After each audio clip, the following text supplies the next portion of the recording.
Ladies and gentlemen, welcome back. You guys didn't see last week's video because I am a professional at this and I fucked it up. So audio got bugged out somehow. I was messing around with the mixer. Shouldn't have done that. Should have just recorded the video first, messed around after, didn't, and paid for it. So that was a longer one too. That was like 2.5 hours. So that's like 2.5 hours of my life that I fucking wasted.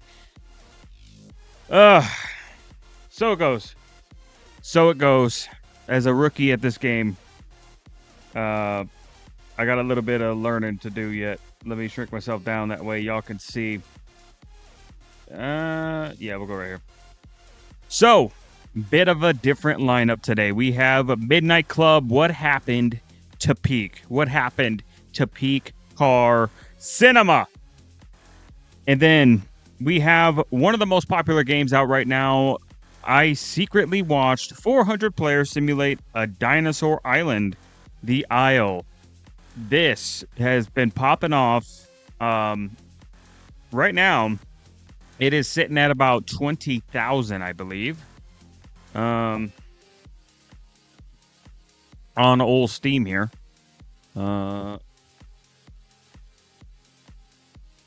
So the Isle. This is the one everybody's been playing, having a great time. Charts about 20,000 players, all-time peak yesterday. 24-hour peak and 14,000 players right now. So the fact that they're only losing approximately a little over 3,000 players, that's insane. That is insane. Now, I have seen quite a bit of footage of this game. I've not played it myself. I've seen quite a bit of footage of this game, watching Hutch play it, watching Burnt Peanut play it, right? So I got a little bit of an idea of what's going on. Now, my 2 cents outside looking in is that time investment is what's holding this game back.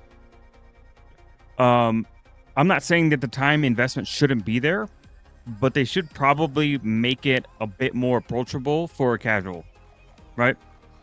If they really want this game to reach a higher audience without getting pushed by creators to maintain their status, right? They need to make it approachable for players, right? It is a difficult survival game from what I've seen, and considering the fact that you are beholden to players at all time, and if we've seen any game where you are beholden to players at all times, looking at you, Sea of Thieves, you are living in a war zone. And there's people who have put 10, 12, 15, 24 hours into their dinosaur only to have it absolutely fucked.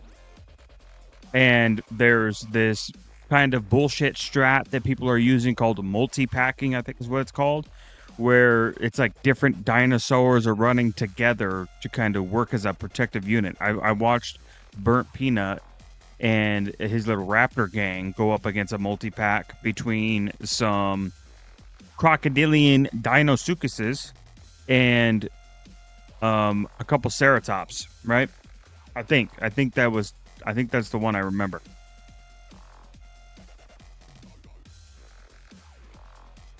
Multi-packing is like, I could see it from their perspective, right? Because you're putting all this time in the game, and when you are contending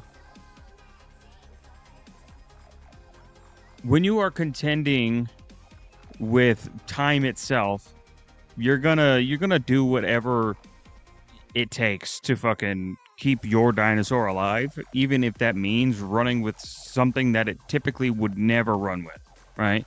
You would never see a Triceratops running with a T-Rex. It just would not happen, right? That T-Rex would absolutely eat that Triceratops 10 out of 10 times. However,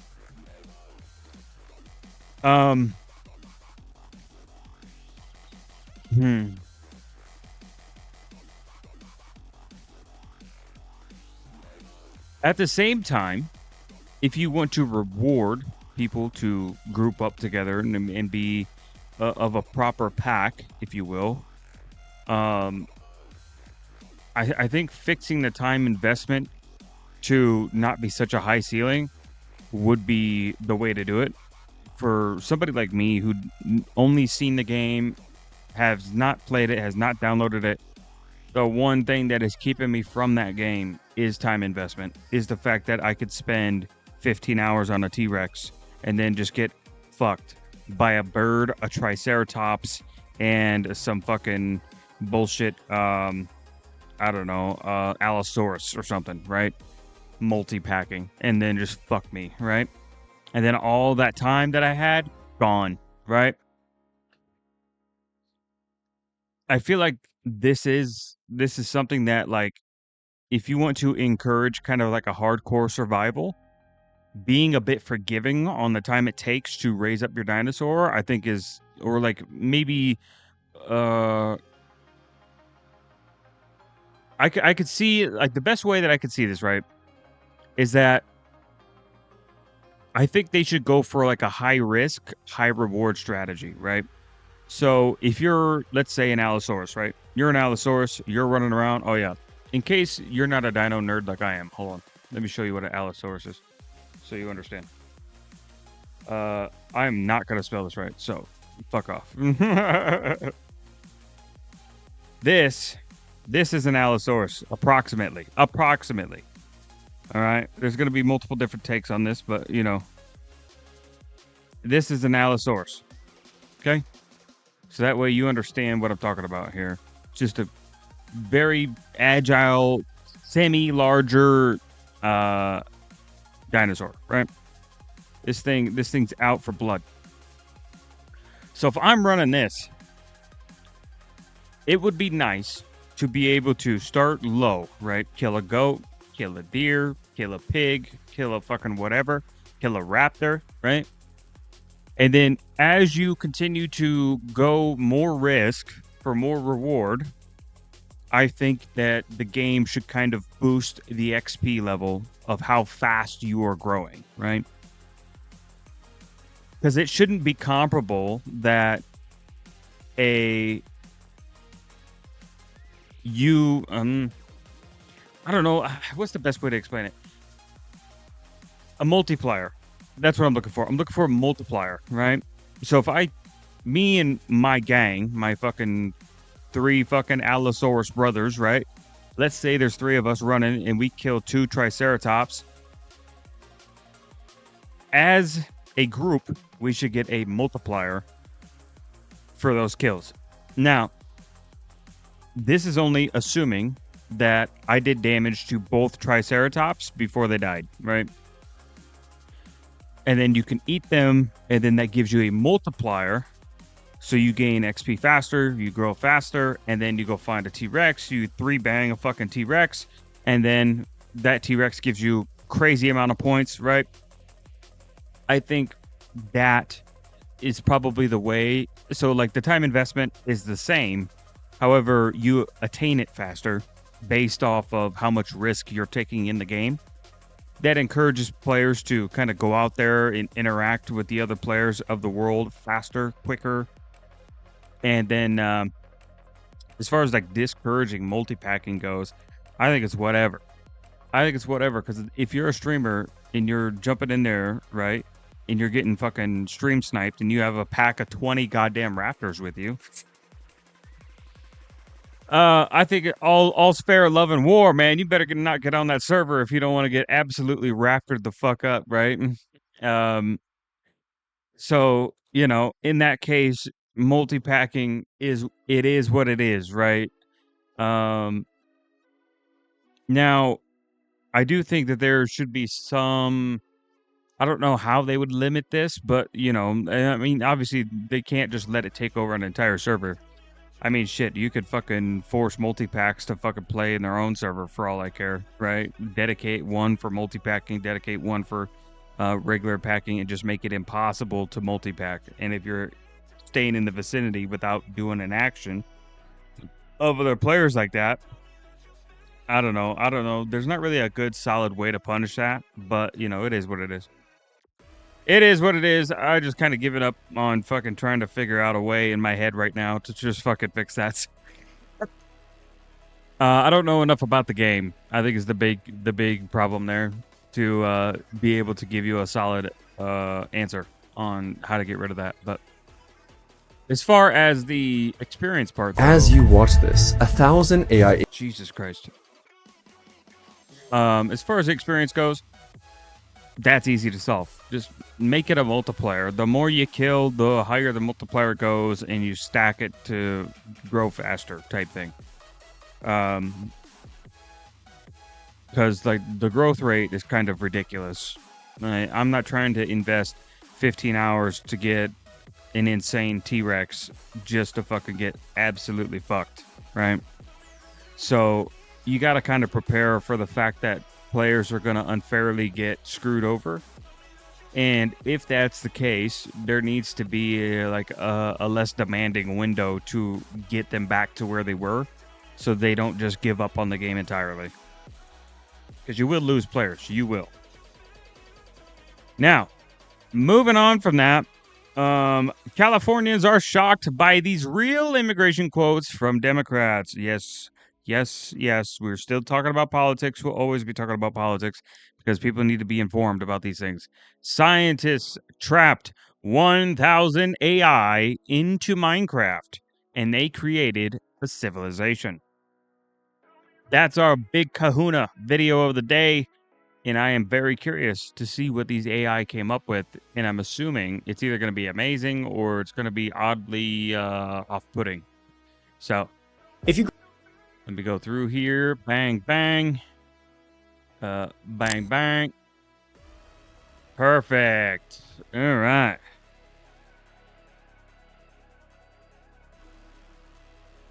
Volume set. And let today's patch notes begin. If you grew up playing racing games in the 2000s, there's a good chance you know what Midnight Club is. And True. if you do, you probably Hold on, go back. Already. I hate to do this. I hate to do this to you, but I gotta see it. I gotta see it. Hold on, go back. If you grew up playing racing games in the Look at that. Oh my god, dude. I forgot about Burnout, dude. Need for Speed Most Wanted. The most disappointing franchise of all fucking time. I can't believe they ruined that goddamn game with microtransactions. Fucking pissed me off.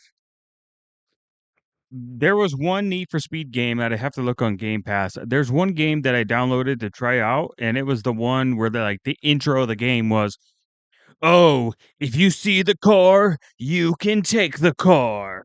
So I fucking was driving around and I saw a goddamn McLaren, and I was like, ooh, I'm getting that McLaren. Pulled up in there, hopped out the whip to try to get into that whip, and then the microtransaction screen popped up. You can buy this McLaren for $19.99 in our store. And I absolutely wanted to throw my fucking computer out the goddamn window. What the fuck happened to my game? I know I've been gone for a while, right? I haven't been keeping up. But goddamn did they ruin it. Gran Turismo was never good. Fucking fight me. Same thing with Forza Motorsport. Way too controlled, way too simulator, way too nobody gives a fuck. 2000s, there's a good chance you... Midnight Club Street Racing was my game.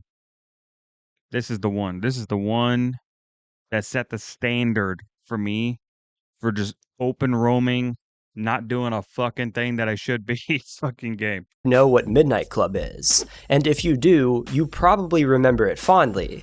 There's something special about ripping through a city at night, playing one of the best video game soundtracks of all time, while trying not to wake up your parents as you scream in agony every time you fail the same time trial over and over again. Facts. At its peak, the Midnight Club franchise was one of the best-selling racing series in gaming.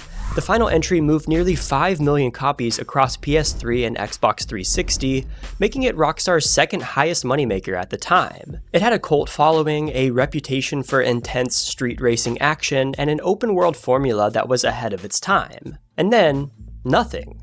No sequel, no reboot, no spiritual successor. Just a complete. This is the part that I don't know anything about. I have no idea why Midnight Club never truly tried to contend with the Forzas and Gran Turismos of the world. Complete silence for well over 15 years. You would think that a franchise that was printing money for one of the biggest publishers on Earth would get the royal treatment. Instead, the studio behind it got gutted and the series was left for dead. So, what happened? How did Midnight Club, one of the most underrated racing franchises in gaming history, die?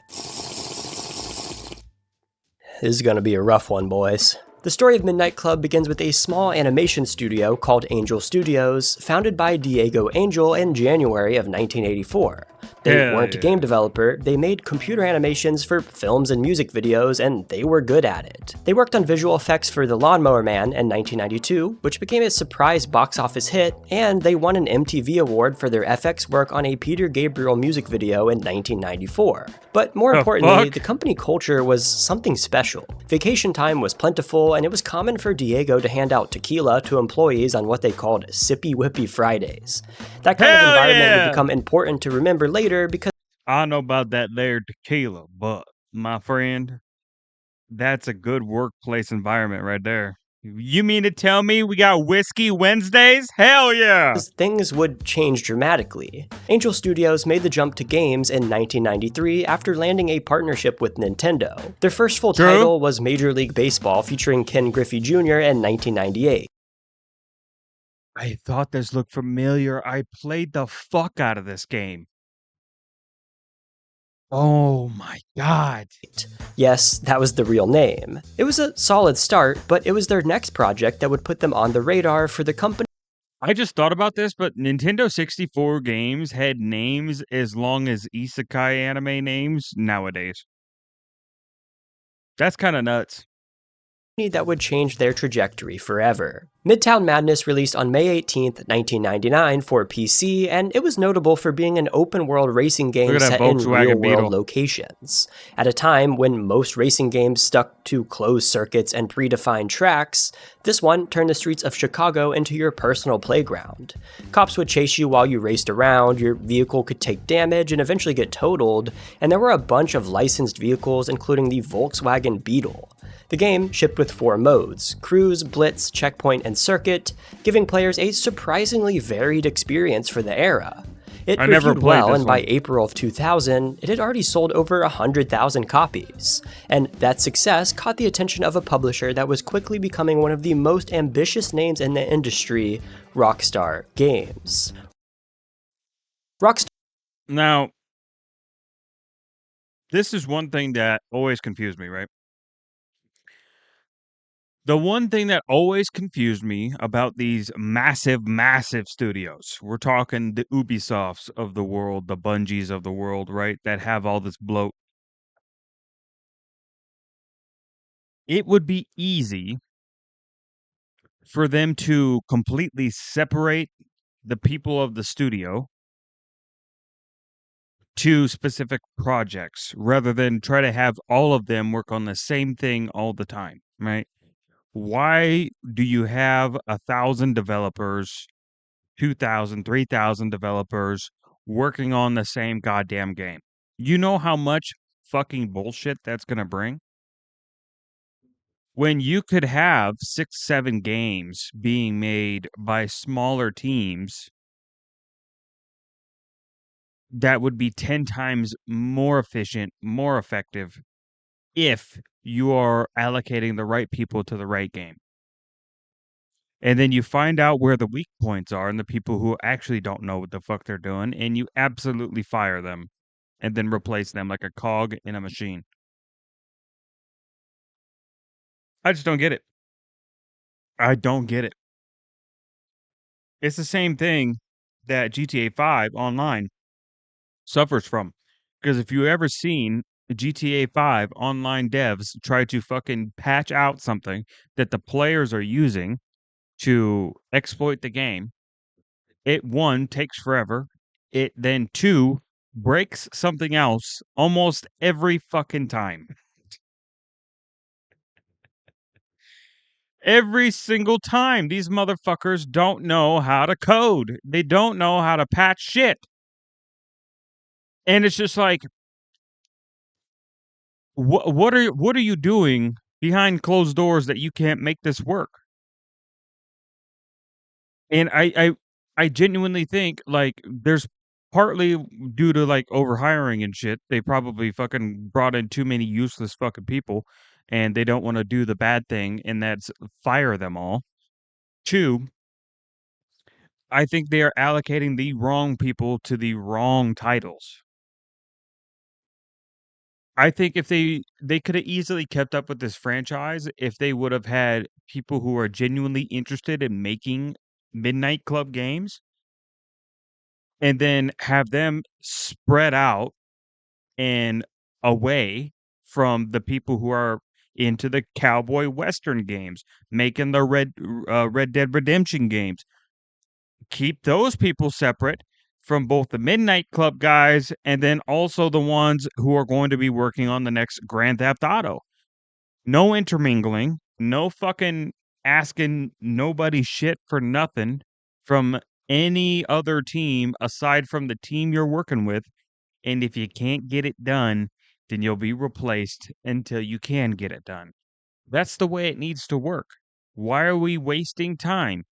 Why are we putting all of these developers all on the same game so that they're patching the same thing, and one guy who doesn't know what he's doing is helping another guy who also doesn't know what he's doing, who's helping another person that's also identifying as a catfish, and they also don't know what they're doing?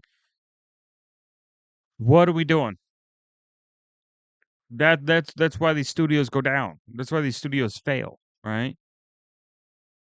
And I'm assuming that at the time of this,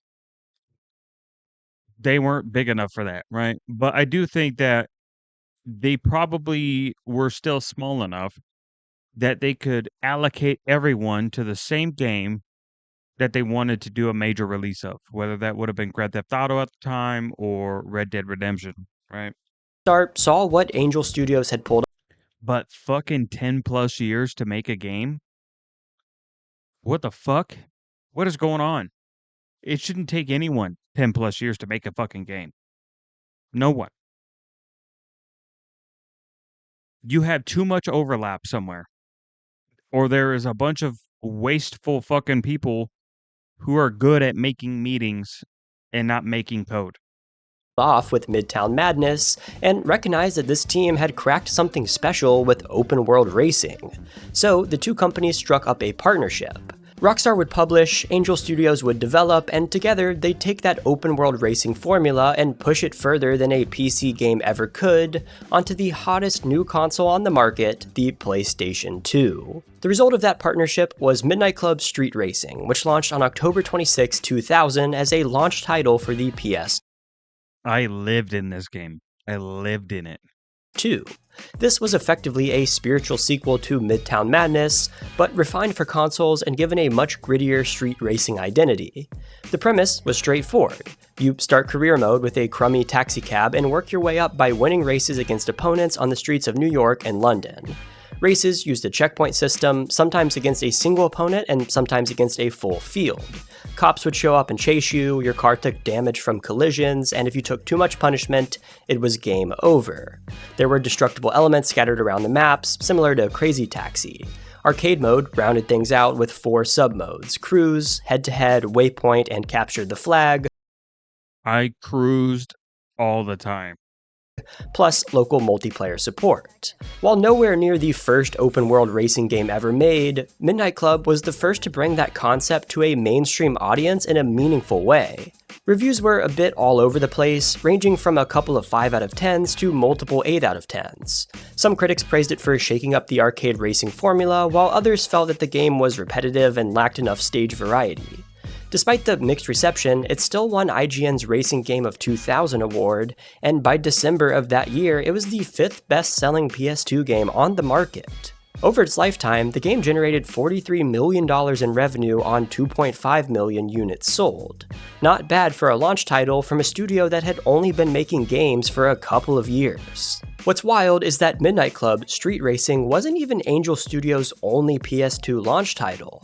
On the exact same day, October 26, 2000, they also released Smuggler's Run through Rockstar. That game sold 120,000 copies by the end of the year and landed as the 9th best-selling title of 2000. A sequel followed in October of 2001 that reviewed even better, though we don't have exact sales figures for that one. I'm gonna be honest, Smuggler's Run looks like ass. Releasing 2 launch titles simultaneously for the PS2 was a serious flex, and it helped Angel Studios sharpen their skills in the racing and open world space while building a much stronger relationship with Rockstar. That relationship turned permanent in 2003 when Rockstar's parent company, Take-Two Interactive, acquired Angel Studios and rebranded them as Rockstar San Diego. On paper, this sounds like great news. Angel Studios had proven that they could ship quality titles, and now they had the financial. So, my theory is correct. They were consumed and reallocated to a game that they weren't really ready to make. Financial backing of one of the biggest names in gaming. But behind the scenes, the acquisition came with a very different reality. According to a detailed report from Polygon, Rockstar wasn't fully convinced that buying Angel Studios was a good idea, so there was an unspoken understanding within the studio that the San Diego team had to constantly prove their worth. Gone were the days of sippy-whippy Fridays and a relaxed work environment. How unfortunate. Almost overnight, the culture shifted to one of extreme crunch. Their first major test under the Rockstar banner was a game codenamed Agent, an open-world espionage title with a James Bond vibe. Rockstar's headquarters in New York provided the concept and gave San Diego very little time to make it work. As one former artist put it, the idea was, no matter what, you do not go home until it's time to sleep. Employees were sent to Washington, D.C. and Cairo to take reference photos for the game and actually got arrested during the trip. They were eventually released, but it piled on even more stress to an already pressured team. Things spiraled even further when the game's producer, Louis Gigliotti, left the company along with 11 other team leads to form Concrete Games. New leads took over, but they struggled to grasp the creative vision that the Hauser brothers at Rockstar wanted. After years of work, all San Diego had to show for Agent was an engine. The project was effectively shelved in favor of what would become Red Dead Redemption, which, by the way, is the first video game that I ever 100%. What did I say? Yep. They were consumed and put to work on a game that they should have never had a hand in. They should have kept them. The acquisition is one thing, right? I don't give a fuck about the acquisition. It's the reallocation to something that they were not prepared to make is what killed them every time. Every fucking time. Microsoft, Xbox does this, and they're doing it right now. So the people who made Forza Horizon 5, they are also making Fable. That doesn't make any fucking sense. Doesn't make any fucking sense. And I guarantee you, based off of Forza Horizon 5, Fable is going to be one of the worst releases for Xbox. It is. It's going to be watered down fucking garbage. You won't have any of the humor that Fable was ever based on. It won't have it's going to miss about every element of Fable that made that game what it was.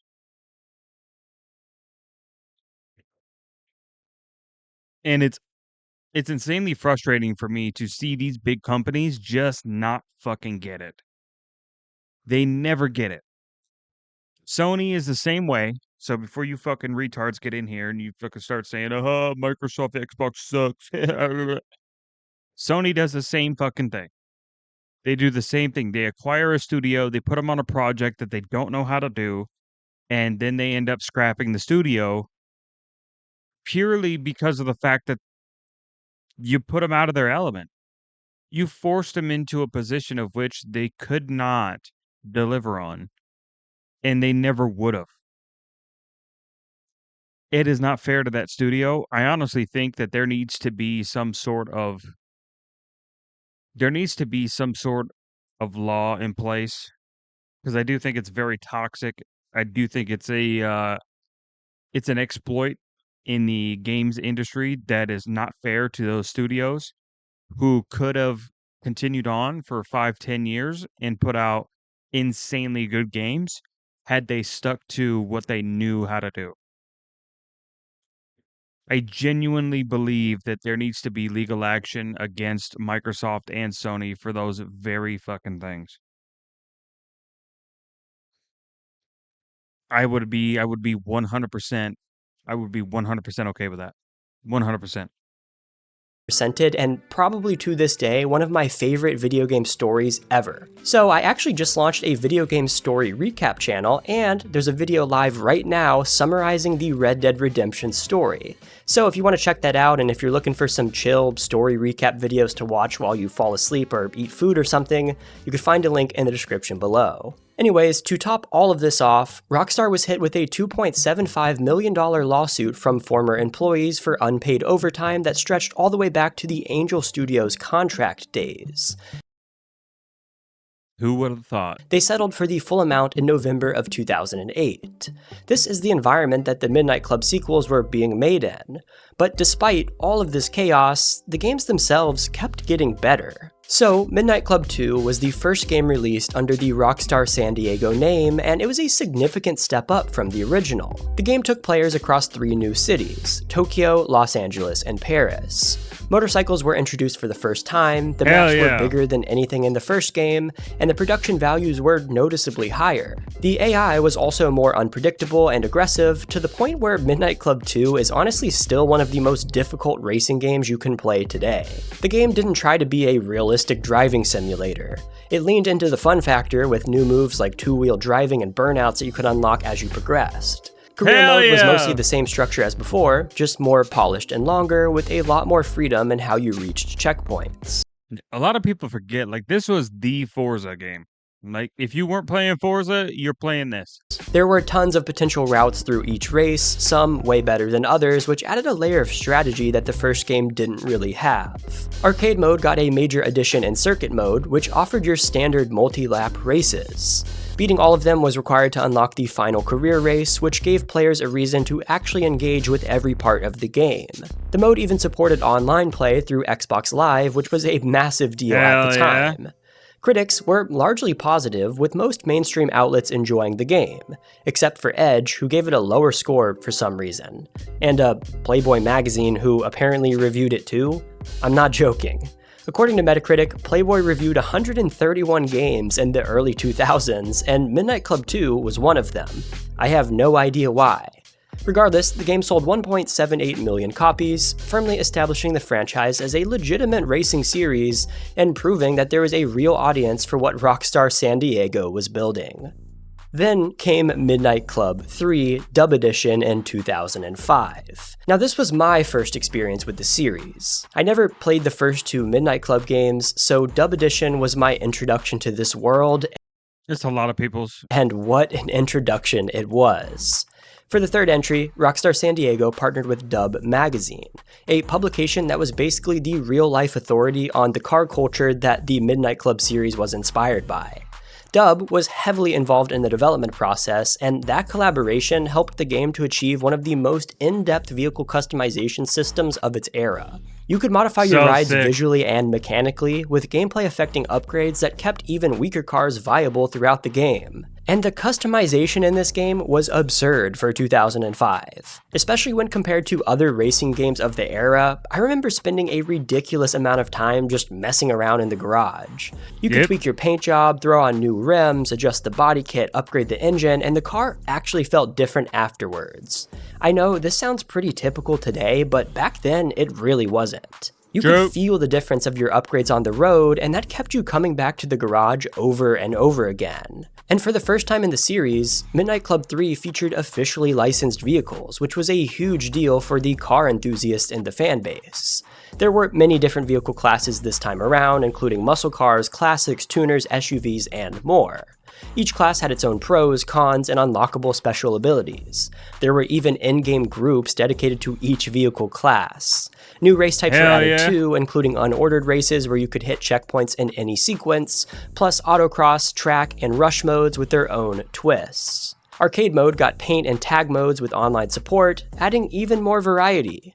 And the game featured 3 new cities: San Diego, Atlanta, and Detroit, each chosen for their relevance to the real-world US car scene. I remember Atlanta being my favorite, which is funny because Atlanta is probably one of my least favorite cities in the US today, so sorry if you're from Atlanta, but your guys' traffic sucks. And then you could visit Detroit in the snow, which was a completely different vibe. You could just slide into everything completely out of control, and somehow that was half of the fun.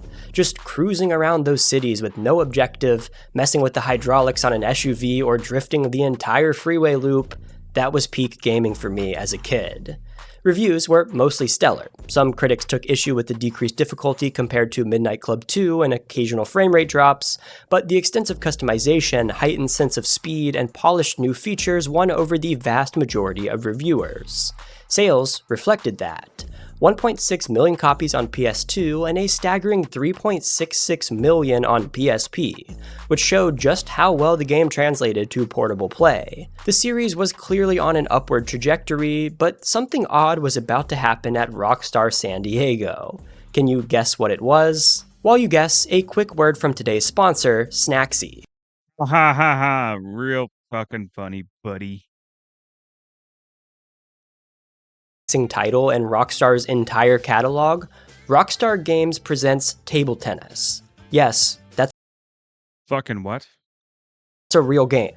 It released on May 23rd, 2006, and while the concept was bizarre coming from the studio behind GTA, the game actually served a very important purpose. It was the first title to use Rage, the Rockstar Advantage game engine, which was developed by the San Diego team.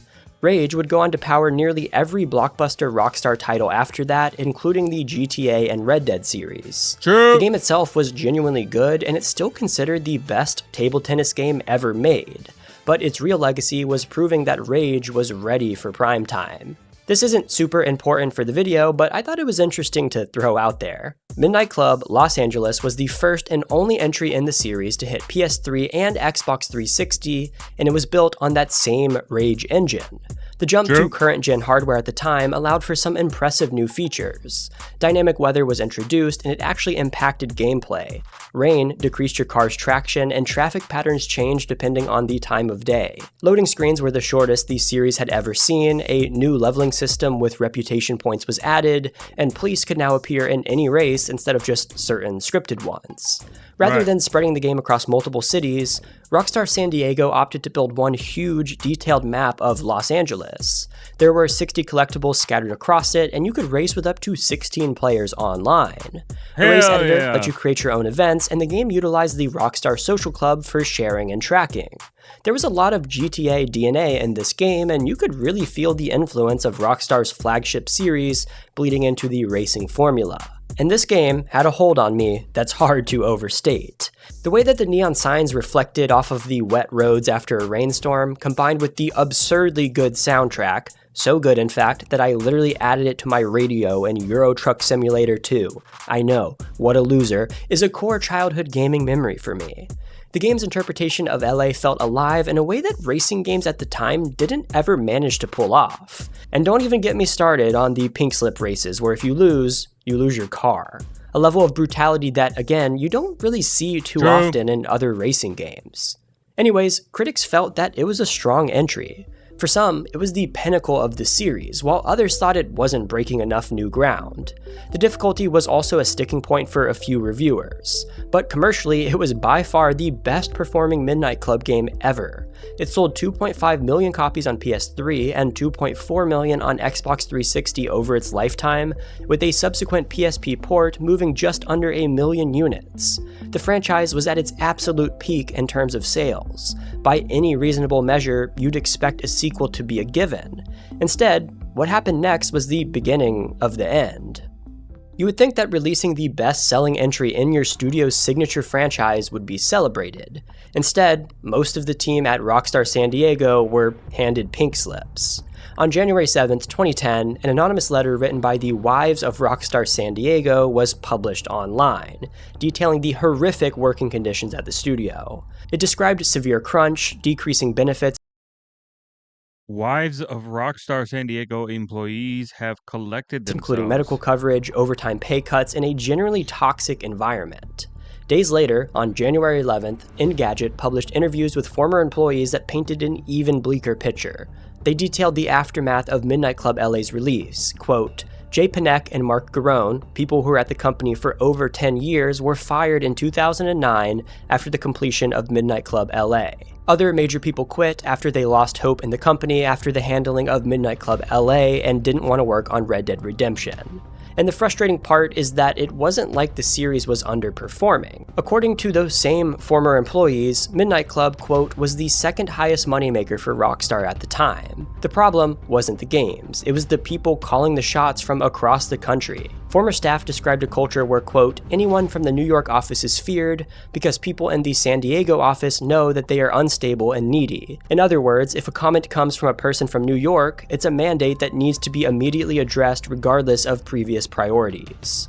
The San Diego team was being run into the ground by leadership that never seemed satisfied, no matter how well their games sold. In the end, the Midnight Club team was completely dismantled. Rockstar San Diego was redirected to work on Red Dead Redemption, a project that was obviously a massive commercial success. But it came at the cost of the studio's identity. The people who built the Midnight Club franchise from the ground up were either fired, quit, or reassigned. And the series was left behind without anyone to champion it. Since Midnight Club Los Angeles in 2008, the franchise has been completely silent.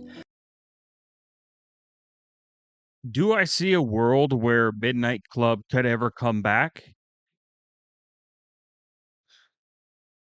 Maybe, but it would have to be insane.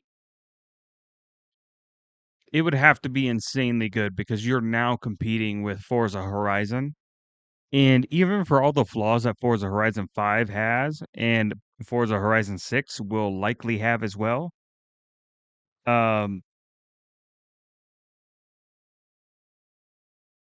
to be able to compete in such an established market now, that would be tough. Now, you would have the momentum. To be fair, if Rockstar at the next game show, game awards, game whatever the fuck it is, game convention, if they were to release a trailer teasing a new Midnight Club, it would go fucking insane. It would have the momentum. But I don't know if Rockstar could deliver on expectations. GTA 6, when it comes out in 2077, if it delivers on expectations, I could see it. If they can't, then I think they shouldn't even try. Games feel incredibly bad when they do not live up to the hype. We saw that in the beginning with Crimson Desert, even though they're fixing that. If you want the most relevant, we saw that with Doom: The Dark Ages. We saw that with Starfield. We saw that with what other games are out there that didn't deliver? Marathon. We saw that with Assassin's Creed Shadows. But to be fair, they ran that game into the ground before it even launched, so what are you gonna do? Avowed. Avowed is a better one. I like that better. Avowed. Over 15 years without a single new entry, remaster, or even a re-release. The closest thing to an acknowledgement came in January of 2022, when a Take-Two executive briefly mentioned the Midnight Club name while listing off the company's successful franchises after their acquisition of Zynga. That's it. A passing mention and a corporate press conference. No tease, no announcement, nothing to suggest that the series will ever come back. What makes the death of Midnight Club so frustrating is that the franchise didn't fail at all. It didn't run out of ideas, it didn't get stale, and it didn't lose its audience. The last game in the series was the most commercially successful one they've ever made. The studio behind it was generating massive revenue for Rockstar. But none of that mattered to the executives at Rockstar New York, who viewed San Diego as a studio that needed to constantly prove that it was worth keeping around. Once Red Dead Redemption shipped and became a phenomenon, the calculus became pretty simple from a corporate perspective. Why spend time and resources on a mid-tier racing franchise when you could funnel that manpower into another blockbuster open-world game? And as Rockstar's development philosophy shifted increasingly towards fewer, bigger, more expensive titles, there just wasn't room in the pipeline for something like Midnight Club anymore. God damn it. I hate it when I do that. I don't think that Rockstar has I don't think they're going to be able to do this again. I'm going to be honest. GTA 6 took entirely too long. It did. If they continue down this path and they're releasing fucking 10-year games, they will completely fall apart. Completely. It would be one thing if their employment matched the rate of games that they're putting out, right? The reason why Ubisoft got away with being so successful for a long time was because as they continued to bring people into their offices, they were continuing to put out more and more titles at a more and more consistent basis. And those titles were very good. But the problem is they kind of killed themselves because they overhired, one. Two, they completely shifted what identity their titles had, right? Assassin's Creed was by far and away their flagship franchise, and they sunk it to the ground. Absolutely demolished it. I am one person who I have like one DLC left. I have almost 100% completed Assassin's Creed Valhalla. 99.999% of you can't say that. You can't. I did. I'm fucking so close, right? And thank God the final DLC has different enemies, different fucking a more variety of mechanics to fucking do and worry about because I was so it was like I could pick the game up, but I'd have to put it down for like 6 months because it would fucking be so repetitive, the same enemy with a fucking different color clothing on, and that's all they did. Copy and paste. Copy paste DLCs for like the first 4 fucking DLCs for that goddamn game. Pissed me off. I had such a toxic relationship with that game. Because on the one hand, I would have fun. On the other hand, I would get so bored. I would just want to blow my goddamn brains out in game, obviously. Crazy. Crazy having to deal with that shit. So no wonder they ran out of steam. They were overspending, trying to keep these titles alive with the worst narratives possible, with the worst teams possible working on them. But this is what I was talking about. If they would have kept and treated their Assassin's Creed team correctly and isolated them from all the other fucking bullshit, they could have continued to have success. Assassin's Creed Shadows wouldn't have had some black fucking cuck motherfucker as as the main character.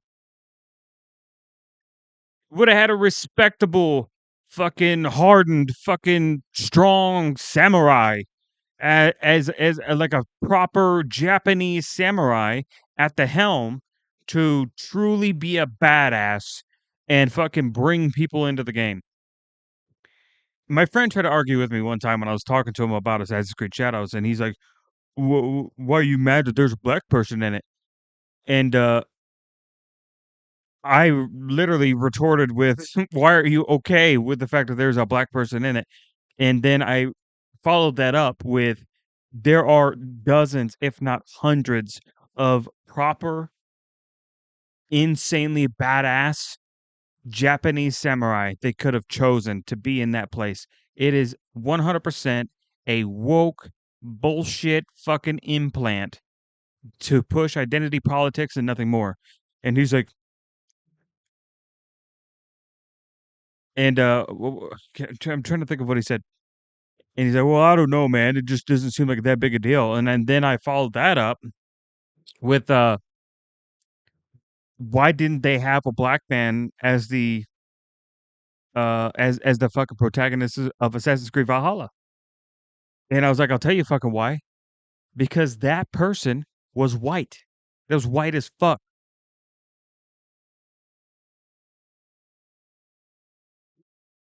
Eivor wasn't black. Yasuke, Yusuke, whatever the fuck his name was, he shouldn't have been black either. I should have been an Asian guy. Should have been an Asian guy. And then the amount of offensive imagery, language, and fucking shit that they used in that game just sunk it to the ground. It was insane. The studio made some of the worst PR moves from a financial standpoint at that time as well. It was like a whole fucking chaotic storm of your fuckery. It was insane. Today, Rockstar San Diego functions more as a support studio, contributing to larger projects rather than leading their own. The days of them spearheading a franchise from start to finish. Also, if you really want to see the quality of Assassin's, this is the last time I'm going to touch on this. If you really want to see the quality drop of Assassin's Creed, look at the cinematic for Assassin's Creed Shadows and look at the cinematic for Assassin's Creed Black Flag. Or pretty much any Assassin's Creed before Odyssey. Oh, God. My God. Are long gone, and that shift in role pretty much guarantees that a new Midnight Club isn't coming anytime soon, if ever. The franchise is a casualty of Rockstar's evolution into a company that only makes massive, decade-spanning productions like GTA and Red Dead. And it's a shame, because Midnight Club was ahead of its time in a lot of ways. Open-world racing with real consequences, deep customization, and a sense of speed that a lot of modern racers still struggle to match. But that's what happened, and unless something drastic changes at Rockstar and they rework their entire new business model, Midnight Club is going to stay exactly where it's been for the last 15 years. I do think that they'll have to at some point. I do. I do think that Rockstar's kind of at the point to where, like, if you want to keep making these decade-long fucking games, you have to have a good 2-year, 3-year slot game that you could continue to make more of, and people would always consume it. Midnight Club could be that game. It is not hard to map out a city. It's not hard. It's not hard at all. It is probably the easiest to map out an entire city now more than ever. So I really don't think that there is an excuse on Rockstar's end, aside from the fact that they're too corporate minded when it comes to these big fucking 10-year franchises. When something that would make them less predatory toward microtransactions on players in their communities would be to have a game that they could guaranteed, if they do it right, make a shit ton of money on, more than enough to not only keep the studio going and funded to continue to make more of those games, but also allocate the rest of it towards funding for the next GTA, the next Red Dead, the next whatever fucking game that they're making. Parked in a garage collecting dust. Did you ever play any of the Midnight Club games? Do you have fond memories of... Hell yeah, I played. Well, so the first Midnight Club is the one I spent the most time with, because that was like when I had the most time to play. Now, as the other ones were coming out, I was going up into a lot more responsibility in my life and fucking moving forward. From that, I had way less time than I would have liked. So, due to that, as more titles came out, I had less and less time to play them. But I would say the ones that I spent the most time on was Street Racing. That was the original one. I played the most out of that. Oh my god, I played that so much religiously. And then Dub Edition, I played that a little bit. I didn't play it a terrible amount. I played it a little bit, but the other ones I didn't put as much time into. Racing through the streets of LA or Tokyo? Let me know in the comments. Now, this is a good video. I like this. I like this. I just kind of searched around today to kind of see what kind of videos I could find, and I like this. So go give him a sub, give him a like. RoboCast, fucking 500k subs. He needs more than that. This was a good video. Ooh, how EA killed Need for Speed. Tempting, tempting. But I have been playing a lot of Forza Horizon 5 lately, or should I say Forza Horizon Jesco. I have been having a good time. Me and my buddy have been getting into it pretty heavy. But yeah, that's why I wanted to cover a racing game today, because I was just like, I kind of miss it, you know? I really do. All right. Now the game that has been popular and I've been seeing people play it, and I'm literally watching on my other screen here, which you guys can't see, but I'm watching Hutch play it right now as we speak while I'm recording. Look at this.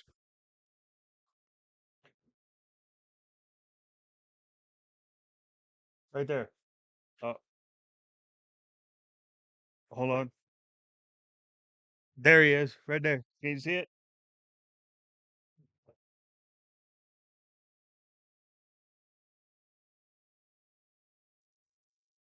But yeah. Oh my god, I gotta clean that camera lens. Why didn't y'all remind me to clean the camera lens on the last video? How dare you? Anyway, moving on from that, we are now looking at I secretly watched 400 players simulate a dinosaur island. Now, will this be the video that convinces me to finally buy, download, and play this game? Let's find out. Because the Morgan Freeman dinosaur series on Netflix isn't nearly as good as this. Where will our adventures take us today? I'm a little ahead. I don't know about you, but I like watching dinosaurs. Maybe I'm autistic, or maybe I just know what's good. But I've had hundreds of requests to make another one of these videos, so here I am. We're gonna be watching the #1 server, Petits Pieds, where thousands of people come and play what is probably one of the hardest survival games ever made. Now, this isn't a sandbox like the Jurassic Park game. There are no NPC dinosaurs. Every creature you see is being controlled by a real player, and a lot of them haven't touched grass in weeks because some of these dinosaurs literally take upwards of 10 hours to grow. So, see what I'm saying? That's why I think that they should add a multiplier so that you have kind of like a So, for example, like I was saying earlier, this would be a lot better because then I have a visual to like give you guys so you guys understand what I'm saying. So, in this game, there's like a goat, a deer, a fucking bird, a fucking whatever that you could find, you can kill, you can eat. That gives you minimal experience, but it keeps your stomach full, gives you stamina, rest, and recovery, all that shit. The main XP you get is from killing dinosaurs, right? So that's why I think that if you take out, let's say there was fucking 3 of fucking whatever the fucking this thing is, I can't tell because it's behind the trees there, and they take on this Triceratops, right? That should give you a multiplier. Like, let's just say a 1.0 times multiplier on your XP rate so that it kind of boosts your growth rate, right? Or on your growth rate specifically, they could do it that way, right? But let's just say, I don't know, 30 minutes later, after you and the squad are kind of lumbering around, you find 2 Triceratops.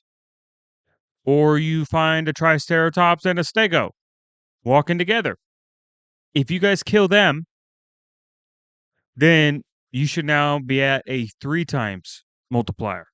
And they don't have to do it, that extreme, right? And because I don't know how much that would even change, because like I said, I haven't played this game yet. So, assuming that the XP rate is ridiculous and it takes you a long time, considering it takes 10 hours to get a fully grown fucking whatever, the time investment is extreme. If you could hit multipliers to essentially cut that time in half, it would feel a lot better. Because then you're running around with the boys, you make a mistake or two, you get caught by one of these Triceratops, and they end up killing you. Well, fuck. You got to regrow, but it can't be too bad because you got your boys there. They can help you get XP again, right? And it still helps them get to fully grown, blah, blah, blah. And then people could engage with the world a bit more because they'll be a bit more experimental rather than doing whatever the meta is, right? To try to get to full grown, right? And then it doesn't feel as bad when you lose a full grown because if you get the right situation, you can grow at an exceptional rate to kind of get back to where you were. That's all I'm saying. Just make the growth part of it less punishing, and I think casuals will want to play this game a lot more. My possibly autistic friend, and let's watch some dinosaurs because the Morgan Freeman dinosaur series on Netflix isn't nearly as good as this. Where will our adventures take us today? Well, I found these very menacing looking Deinosuchus walking to the ocean. Now, both of them were prime elders, so they were the biggest crocodiles on the island, and for some reason they Dude, some of these color variants are so sick. had this little duck following them there. It's pretty This is what I'm talking about, multi-packing. Bullshit. common to see these giant crocodiles with emotional support pets with them because it's a very stressful creature to play, and you'll see why. Anyway, I watched them walk their way into the ocean because I knew what was swimming in their direction. I had spotted another pair of Deinosuchus. It looked like a mother and her child making their way through the lagoon, and this species are very much into their cannibalism, so I knew the larger pair would probably kill the smaller pair. And I ended up being right because as soon as the two fully grown saw the baby, they were on its tail trying to kill it. Unfortunately, after the new update, I can't see under the water, just the outlines, so thank you to the old developers for that. Anyway, the mother just kind of hid there and the baby ended up running onto land in an effort to save itself, but it got ran down and slaughtered. Somehow the mother got glitched into the rock, and that actually ended up saving her life because she was untouchable in there. Now, the whole situation got a lot worse when I realized the father was just around the corner. Obviously, no one told him that the baby got fossilized and mum was incarcerated, so when he turned around the corner, the pair of prime elders jumped him as well. Now, the dad was also a prime elder, but there's no winning a 2v1 in this scenario. Yeah. I mean, if the mother didn't choose to stay in the rock, they definitely would have had a chance, but this player was like, nah, I'm all good. And the poor dad got double teamed and of course ended up dying, so rest in peace to him, but I'm sure he made a really good meal for the hungry duo. The next day, I stumbled upon a bit of a situation. 3 Allosaurus fighting 3 Diablosaurus. This is what I'm talking about, right? Like, if these 3 allos that are running together manage to kill these 3, they should get a 3 times multiplier to their growth. And just absolutely just fucking boop, boop, boop, boop, boop, and grow so much faster. Triceratops. Now, only one of the allos looked to be a fully grown prime. I think if all 3 of them were full primes, there wouldn't be a fight to watch here. But these dibbles were locked in, man. They were making life very hard for the allos. They had a Spartan level defense, and they were taking very little damage. They even had some backup from a Dryosaurus who was doing some kung fu on the allos. It even took a solid bite on the tail, so big respect for this player. The fight attracted a few more spectators, and after the allos suffered some pretty hard hits from one of the dibbles and some friendly fire, I thought they would give up, but surprisingly, they continued to hunt. Although one of them got spanked pretty hard, so they had to take a time out in the bush. The dibbles ended up moving the fight to a nearby cliff where it's easier to defend, and they called in the cavalry, which basically consisted of a few small Dryosaurus, and even Apache came to help out, and that went about as good as what you would expect. One of the Dryosaurus got caught and obviously got lobotomized, and shortly after that, so did the Apache. The big Allosaurus started aura farming for some reason, because who wouldn't do that after killing a bunch of small tiers? They were pretty much at a stalemate with the dibbles being untouchable on the cliff, so both parties decided to just sit down and talk about their issues, and eventually they all went their own separate ways. No one really died except for all the herbivores that were trying to help the dibbles, and I don't think the dibbles really needed help, but we respect it. The next day, the sun was rising, and who doesn't like watching murder for breakfast? Again, it was some allos bullying some innocent dibbles down at the lagoon. I thought this fight could go either way since everyone looked like they only had Allosaurus is one of my favorite dinosaurs. I fucking love Allosaurus.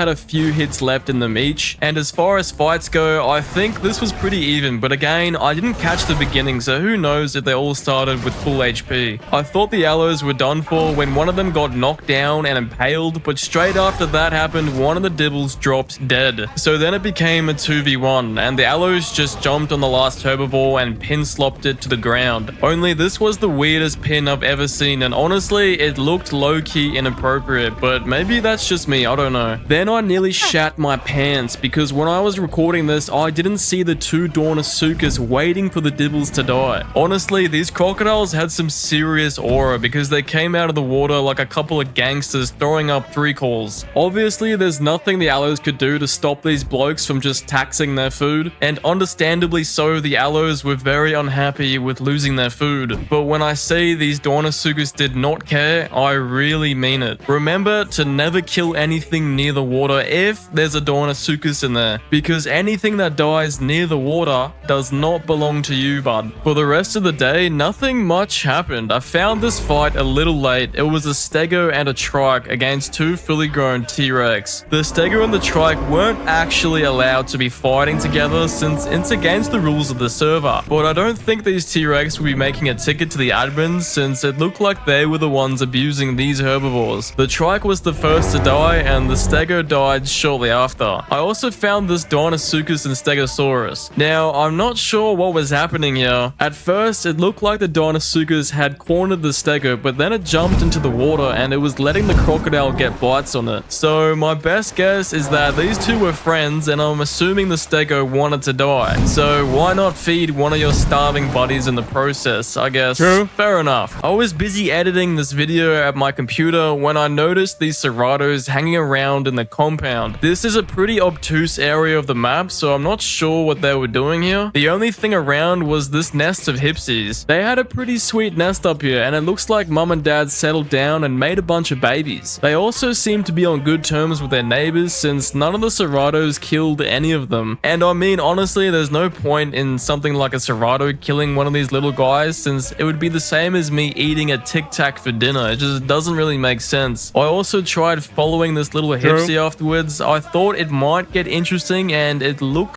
It's crazy that you can play as something this small in the game.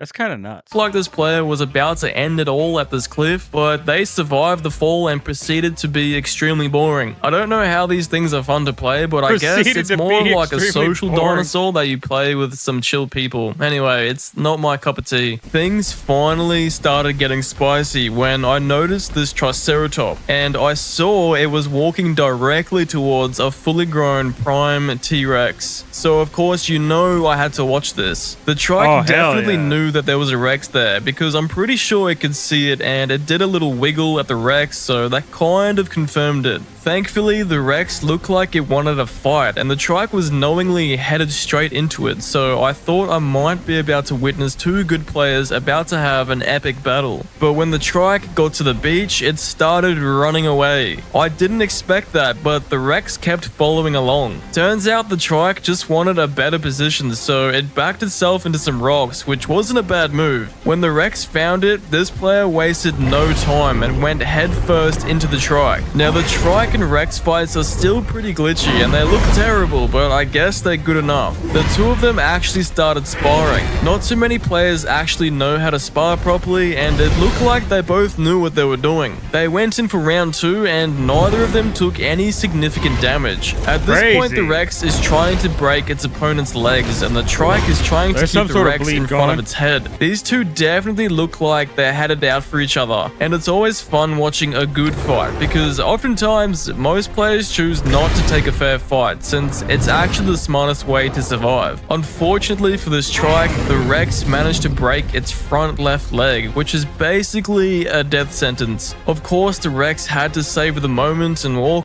I heard that if you're a T-Rex player and your leg breaks, it's basically over for you. I don't know if that's true, but like that's what I heard. around like top G before heading back into the fight and finishing off its opponent. I mean, I would have liked to see a prime Trike take on a Rex, but I guess that'll just have to do for today. Now, last video, a few of you were like, yo, why are you only showing the carnivores wrecking the herbivores? And honestly, I get it. So I went out and I found this. Solo Tenontosaurus fighting a raptor pack in the fog. It doesn't get much better than that. You're right, I can't just keep showing herbivores dying because a lot of them proper wreck every carnivore they run into. It's just harder to find some of these fights for whatever reason. Pretty sure this was a prime elder Tenontosaurus, and this raptor pack had 2 fully growns with them, and I think 1 was a prime elder. Both the pack and the Tenonto were decent at the game. The raptors were baiting attacks really well, and the Tenno player was playing around its environment like a freaking professional. And this Tenno was already pretty banged up by this point. But the thing is, all this herbivore has to do is land like 1 good hit, and it can drop any of these raptors. The raptor in this game is like, I want to say glass cannon, but I couldn't even call it that since it does very little damage. Honestly, I would just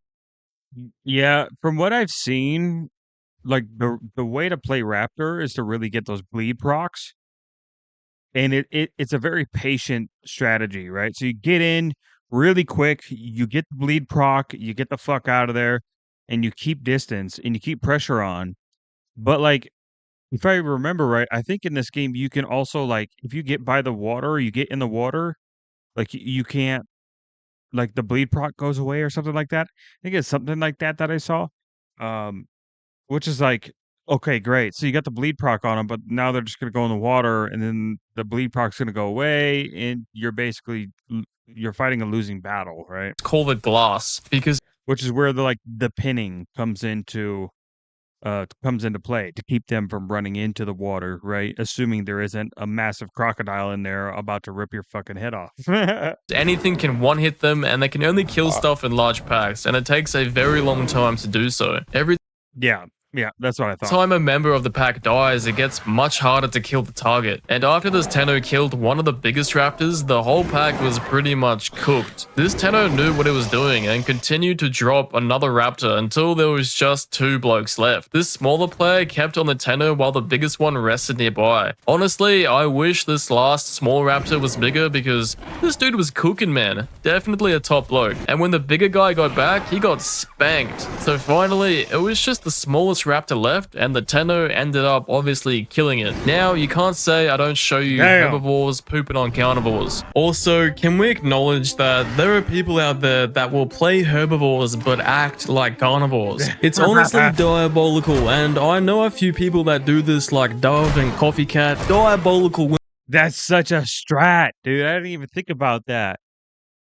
You run around as a gang of pachyosaurs and you just headbutt the fuck out of something? Women. They do what you're seeing in front of you right now. Notice how this patchy herd is actively assaulting these carnivores. I can't help but feel sorry for these Allosaurus. Imagine getting hit so hard your entire body fractures, and then getting hit again only to have both of your legs broken, and then being chased through a river only to— That's so good. No, I love that. I love that because that gives the herbivores a true like fighting chance in a pack strategy. That's so sick. Because you have like the smaller T-Rexes, the smaller Triceratop variants. I can't remember what the fuck they're called.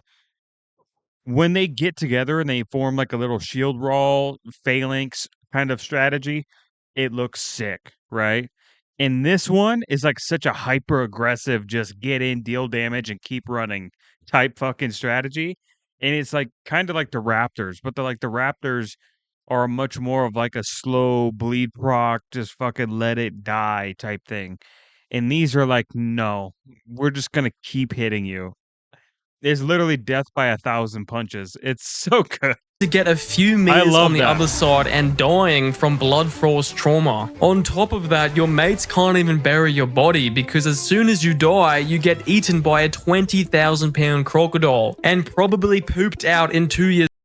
I did hear that the crocodiles are way too what the fuck? Overpowered. They're way too overpowered. I don't know why my brain malfunctioned there.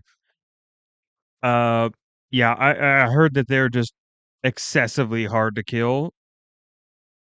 I don't know, like, are they super good for XP? Y'all let me know in the comments. Are they really good for XP if you manage to kill one of these Deinosuchuses? Time when it finally takes a dump, which is practically never, since crocodiles only need to eat once a year. And the best or worst part, depending on how you view the situation, is that this particular group of players were also bashing herbivores. Like, this poor Tenno probably thought it was safe with his fellow herbivore brother and sisters, only to get gutter stomped by a living wrecking ball. And yes, the Deinosuchus came to clean up its corpse as well. On another note, can we That's just crazy. appreciate the beautiful symbiosis between the Apaches and the local Deinosuchus? If you enjoyed the video, That is smart. That is smart. Because you can grow that Deinosuchus real quick if you have a bunch of Apaches around, just beating the shit out of everything. I might make another one, but only if this one reaches Because then they don't need the resources because they're not a meat eater. So like they don't give a fuck. Like they're just here eating some plants and shit and then headbutting you as hard as humanly possible. 5,000 likes or something. I'm not sure, but yeah, 5,000-ish likes. I'll turn this into a series. I swear to God. Anyway, have a good day. Mwah. Man, what a fucking video, dude. That shit was so interesting. I like this game, man. I really do. Like from the outside looking in, I think it is such an interesting game. I really do. I think it's so cool. Still not enough for me to like really be like, oh yeah, let me dedicate fucking 10 plus hours to fucking growing this goddamn dinosaur to just die to a Deinosuchus patchy combo. I'm good. I'm good on that. I'm good on that still. 77K subs, man. Give him a like, give him a sub, share the video around, this and that and the other. You know what to do. You know what to do. Moving on from that, we have the people of California getting woken up, and they are beginning to see the hypocrisy that is the Democratic regime. I'm gonna read you a couple. What do you think about that? Never would have knew he would have said some like that. Wow, nope, I did not. I would not expect that. You said Trump. You said it was Trump. What is going on, everyone? James Klug here. You often hear the media and Democrats talking about how radical the Republicans' immigration policies are. True. Didn't they hold a similar view up until 5 minutes ago? Today I'm in Los Angeles, California, and we're going to be reading immigration quotes from Democrats to people. Let's find out what they think about them. I'm going to read you a couple quotes from well-known politicians. I want you to guess who said them. Uh-oh, politics. Oh, I'm not gonna get it. Well, that's okay. If you don't know it, you can guess Republican or Democrat. Sound good? Okay. Here's this quote. This politician is speaking about illegal immigrants. And the quote is, no matter how decent they are, no matter their reasons, the 11 million who broke these laws should be held accountable. Who said it? Trump. How did I know? How did I know? 11 million who broke these laws, immigration laws, should be held accountable. Who said it? The Democrat? Tom Homan. Donald Trump. Donald Trump? Does he have the same fucking shirt as me? The Democrat?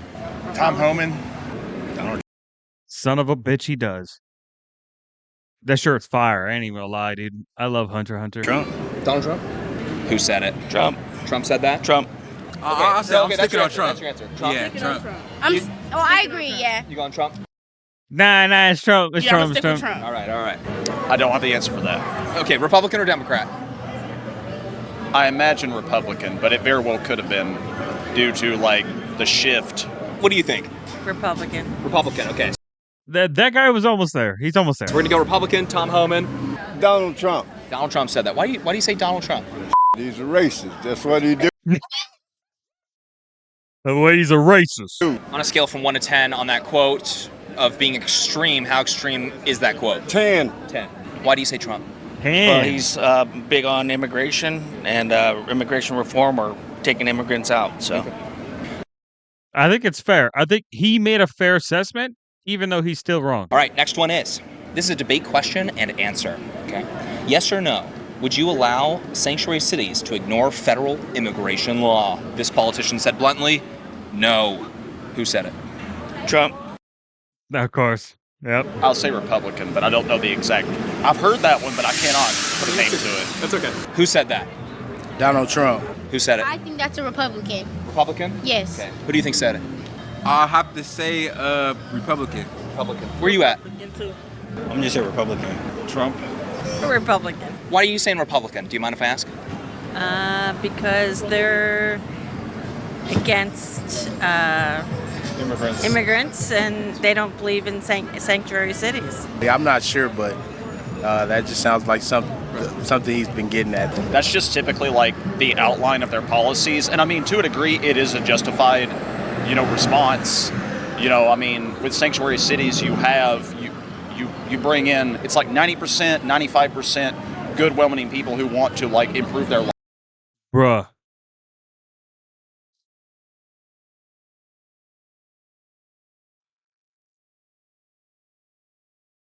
I don't know if you guys saw this, so let me point it out. Let me point it out to you.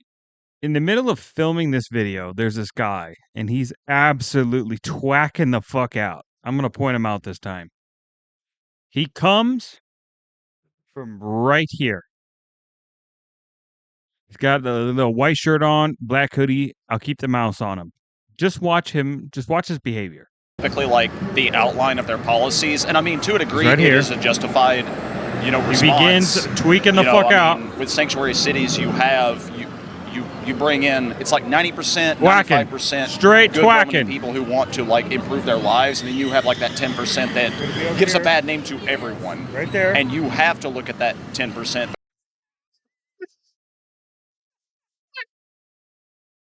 California, the fent capital of the world. What the fuck is this bullshit? Gavin Newsom. This is on broad daylight in a very high volume place. This guy's doing an interview, the Hollywood fucking whatever this is, the fucking stupid star thing, right? What is this? Because you have to look at the, safety and, killing me. You have to look at the population as a whole. And I think that Republicans are more, with the people. With the American people. Yes. Last one for you. When we use phrases Actually fucking based. Fucking based. like undocumented workers, we convey a message to the American people that their government is not serious about combating illegal immigration. Who said that? Joe Biden. Okay, so we got 2 Trumps and 1 Joe Biden. I don't know that one. I'd also lean more towards Republican, but again, it's a very nuanced situation. We're all people here. This guy has literally said the most non-answer bunch of fucking nothing this entire time. We all have, like some Democrats may have more like Republican views and vice versa, you know what I mean? So I mean, like we're all individuals here, so it's a very complex issue. It's very, humanity itself is complex. Christy, no. Christy, no. Republican. Republican, okay. We're going Republican again. The first quote, no matter how decent they are, no matter the reasons, the 11 million who broke these laws should be held accountable. That was Barack Obama in 2010. You said Trump. You said it was Trump. Guys, don't hold us. Don't hold us, guys. We are still in the process. Black of learning. History Month. That is That little girl with the fucking black shirt, she got a chance, bro. She got a chance. She might be based. She might grow up to be based. I'm assuming she's young just because how small she is. Don't out me. Barack Obama in 2010. Wow. Wow. Nope, I did not. I would not expect that. Barack Obama in 2010. Really? What do you think about that? Shit. Never would have knew he would have said some like that. For surely. Wow. For surely. Bro. Stop smoking all that weed, bro. Nice. I'm not surprised. You were gonna say that? Wow. I'm not surprised. Does that surprise you? Yes, it does. He's just like one of those guys. And again, going back to what I said about like, humans being complex, the situation being complex. It's shocking to think that he would say something like that, especially seeing how he's my race, but that is his opinion. All right, we're gonna change the topic really quick. Do you think that the U.S. will take any part?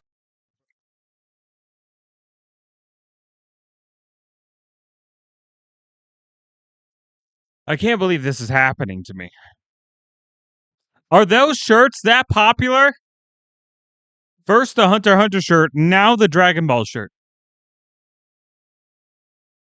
Bro, I'm not even joking. Hold on. Bro, why does everyone have the exact same fucking fit as me. Dead ass. The shirt from earlier that the other guy had on, and the shirt this guy's wearing. Fuck, man. I need to get. Maybe we should do. Should we do an IRL video where we do like a shopping trip? Man, I gotta update my wardrobe or something, man. I'm right up here with these fat motherfuckers. I'm kidding. No, this shit's crazy, dude. It's crazy how popular these shirts are. That's freaking crazy, bro. So crazy, man. That we have the exact same fucking shirt. Of Greenland. No. Before 2029, do you think they'll take any part of Greenland? Never. We do have prediction markets that are showing a 39% chance before Shout January out 21st, Poly 2029 Market. that the U.S. will take just any part of Greenland. Does that surprise you that people are saying, betting that, hey, 39% chance that we're going to take a part of Greenland? No, that doesn't surprise me at all. That doesn't surprise you? No. That is pretty high. I think you would probably agree, huh? I'll tell you what, Kalshi's really fucking trying to muscle into that market, eh? Yeah, I would, but I think there's a lot of dumb people in this country, too, that just bet on dumb stuff. All right, so that guy made it pretty clear that he thinks there's zero chance. I definitely think he's wrong. A lot of people think that Trump just randomly wants Greenland when the U.S. has been trying to acquire Greenland for literally hundreds of years. William Seward wanted to purchase Greenland when we purchased Alaska back in the 1800s. I will say it might be the most embarrassing fucking moment of like the past decade. When Trump was kind of throwing out like little fucking statements about taking Greenland, right? It was so embarrassing watching our allies in the EU absolutely fumble all over themselves trying to get some sort of military presence in Greenland. Like, I was honestly shocked. I was honestly shocked at how insanely desperate, disorganized, and fucking retarded it looked. And they managed to put, like, I don't know, fucking, like, basically no troops on the ground. No significant force was put on the ground in Greenland at all. And I was thinking about it, and I was like, what if that was China and they were serious about it? Like, a lot of people like using Russia as an example, but let's be honest. After Ukraine, I really don't think people put Russia on the same scale anymore, and I think it's fair to say that. Because the only thing they have left is nukes. This war's been going on for so long that their personnel is basically going to be non-existent by the time it's over. Straight up. And the same thing for Ukraine. They're both going to be so insanely weak by the time they're done. But I think the only thing that's different, right, is that Russia is backing itself, whereas even some of the people that were supposed to be kind of joining up with BRICS and whatnot to kind of offset the American dollar, even they are turning on Russia and they are siding with Ukraine. Now, largely, I think that's due to U.S. military action, right? So now that everybody's seen the U.S. in a different light, that is putting a lot of people on notice, and they don't want to be on the receiving end of any of that. So I do think that had something to do with it, as far as like convincing people to not make the same mistake Iran has currently made.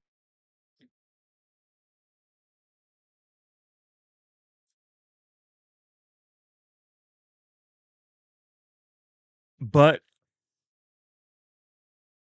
I genuinely believe this. You can clip this all you want. We can come back to it in however many years. I do think Europe is going to give rise to the next Hitler. To the next genuine Hitler. Not the fucking Twitter Karen Hitler. Not the liberal Hitler. The actual real thing. I do think that it will happen in the EU. I do. I think they are too disillusioned with reality. And I think if you tried to force them to come back to reality, they would dig their heels in more, and it would then lead to the most radical, extremist fucking push in modern history in the absolute worst direction. And it's already begun. It's already begun. And so many people are ignorant to it. It's kind of insane. It's kind of insane how where the US reversed course, Europe doubled down. Which is why I've basically given up. I've given up on Europe as a whole. I think that entire the EU, the Union, the European Union is basically the most failed combination of countries of all time. Because you have what's the hold on.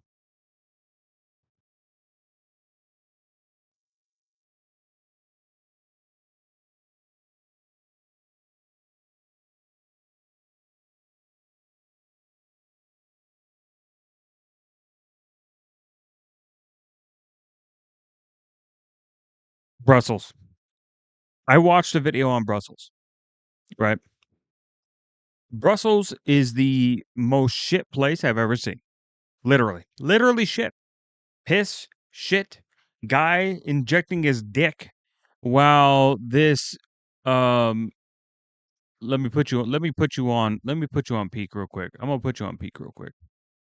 I'm gonna put you on peak because obviously I only follow the best channels in the world. So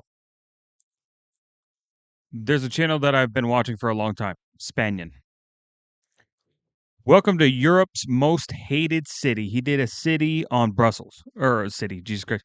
It did kind of a little walk-through documentary of Brussels. This is the place where they are making decisions on immigration. And the immigrants are destroying this place. There's piss and shit on every street corner, graffiti, projects all over the place, abandoned fucking piss, fucking urinals and shit, public outside everywhere. What the fuck? And this is the place making the decision on immigration. By the way, for the entirety of the EU, they're the ones saying, oh, we're going to send fucking 2,000 Somali pirates to Scotland. I don't know. Is Scotland part of the EU? Who's all in the EU? I don't even know. I don't even fucking care. I'm not even going to look it up. I give a fuck. All right. It's insane. It's insane that a fail state can make decisions for an entire fucking. They're basically acting as one massive country. So it's insane that they would even allow that. If I'm in the union and they tell me that, I'm just like, nope. No, I don't give a fuck. You can sanction it, and I will just simply join up with a different country. I don't give a fuck. And it'll offset whatever sanctions you got. Because at the end of the day, the EU is powerless. They got nothing. What the fuck they got? Violent migrant rape gangs. That's what they got. And they're definitely no militia. Hundreds. President Harry S. Truman also wanted to purchase Greenland. And you guys, tons of strategic benefits. You have shipping routes, you have rare earth minerals, you have cool climate that's perfect for data centers. I could go on and on. So yeah, not random at all. I think Trump is definitely going to acquire at least a piece of Greenland. But hey, we'll see. Let me know what you guys think down in the comment section below. Also, Kalshi is the only place to trade on these kinds of events legally in all 50 states. I think maybe it could happen. But I do think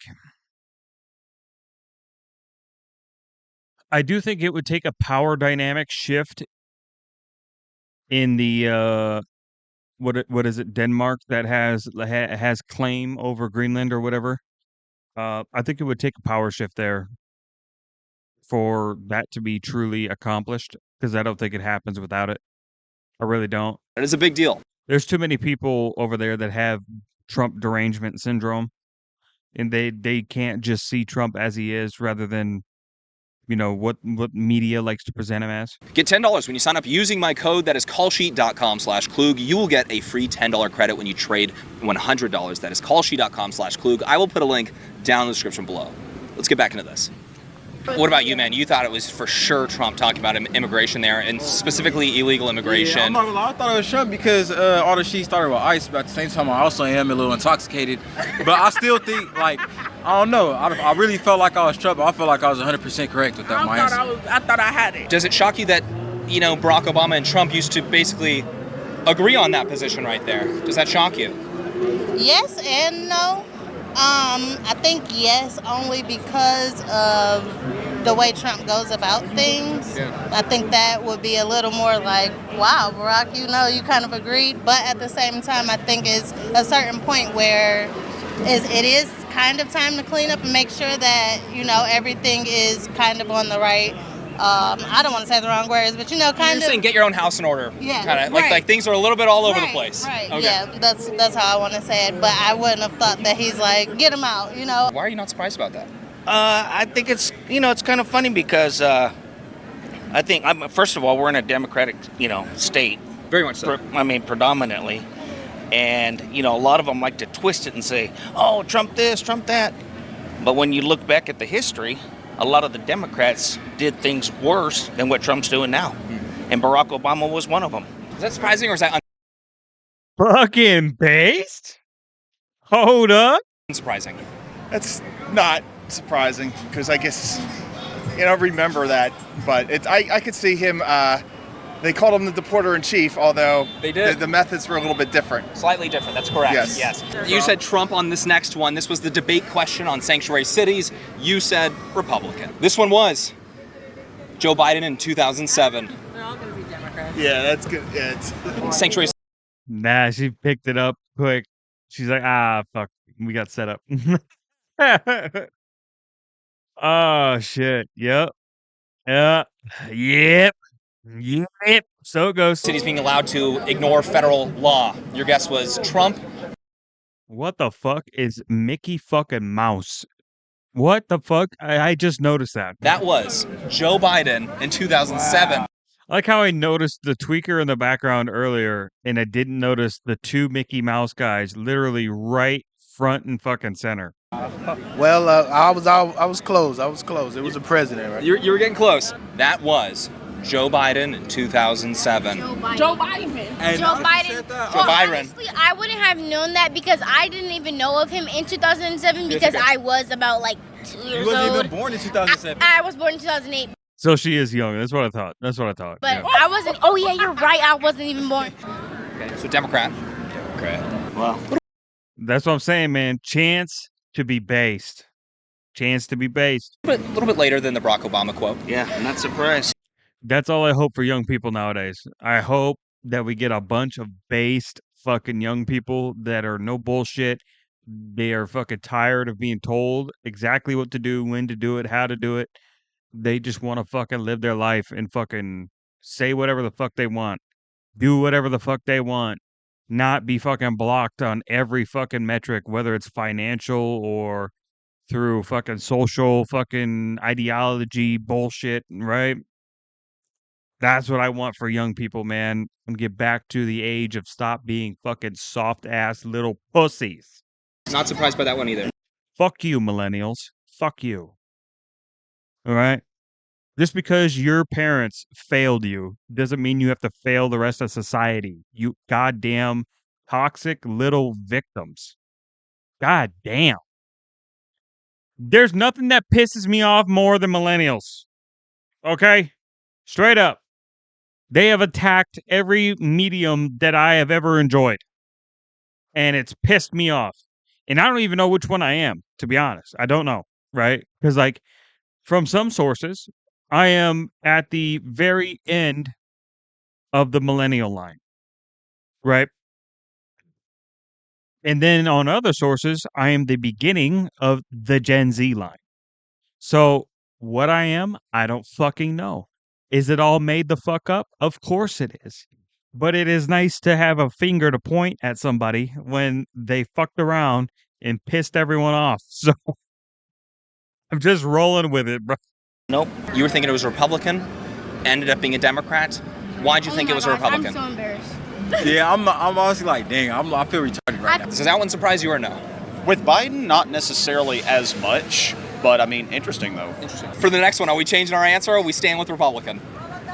We'll stay with Democrat. We'll change to Democrat. We're going to change to Democrat? When we use phrases like undocumented She's smart. She's smart. She picked up on it. She got good intuition.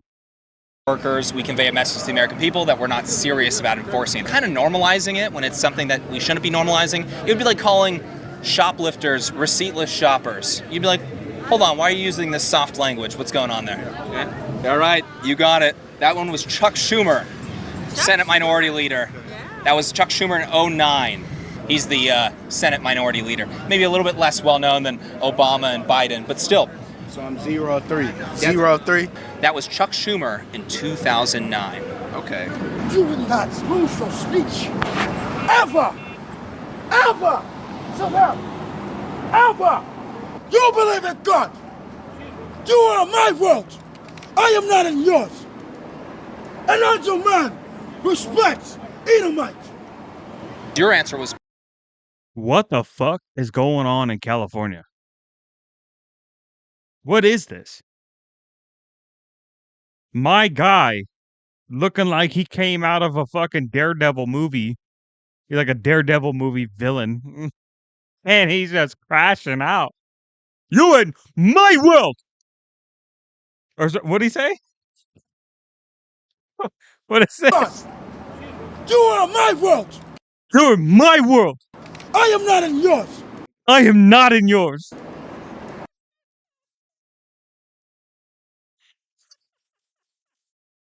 What the fuck is going on, man? Everybody's just like, man, another one of these. Fuck's sake. And as a man respects Edomite. And I demand respect. Your answer was all Republicans. Yes. Oh. Now, I think it's a fair guess because these quotes today, even for Barack Obama, you'd be ostracized and you would not be necessarily welcome in the mainstream political left today. Oh, absolutely, absolutely. What changed?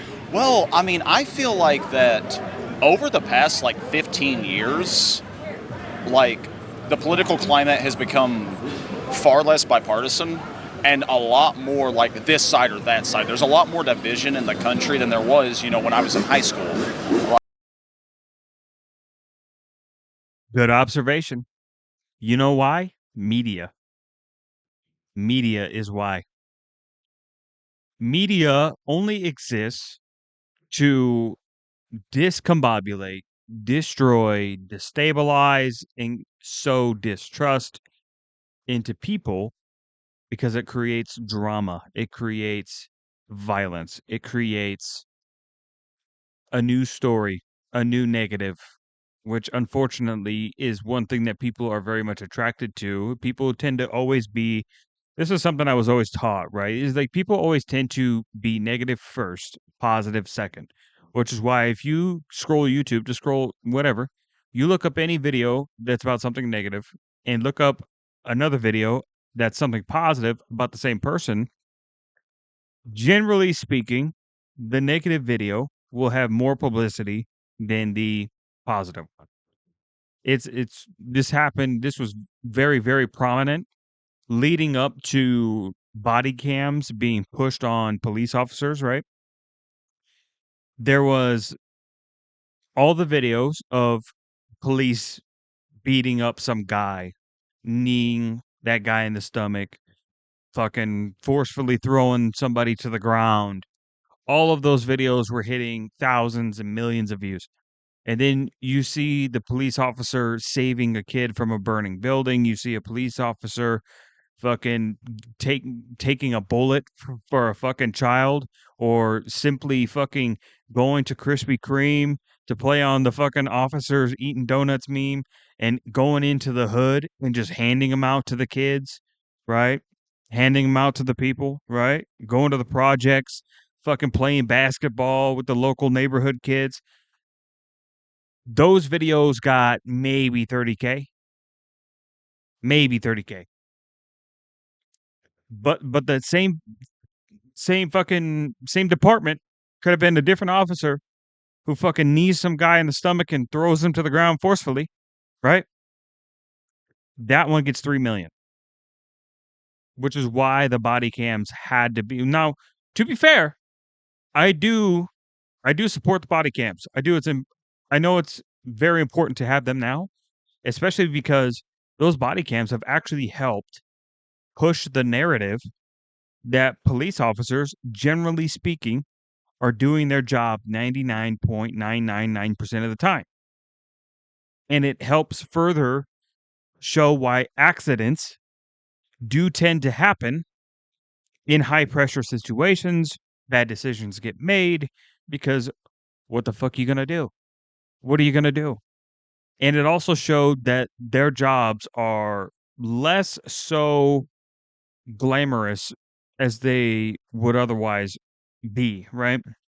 These people are dealing with the absolute scum of the earth, whether it's screeching Karens, fucking gangbangers, fucking crackheads, fucking whatever it is, right?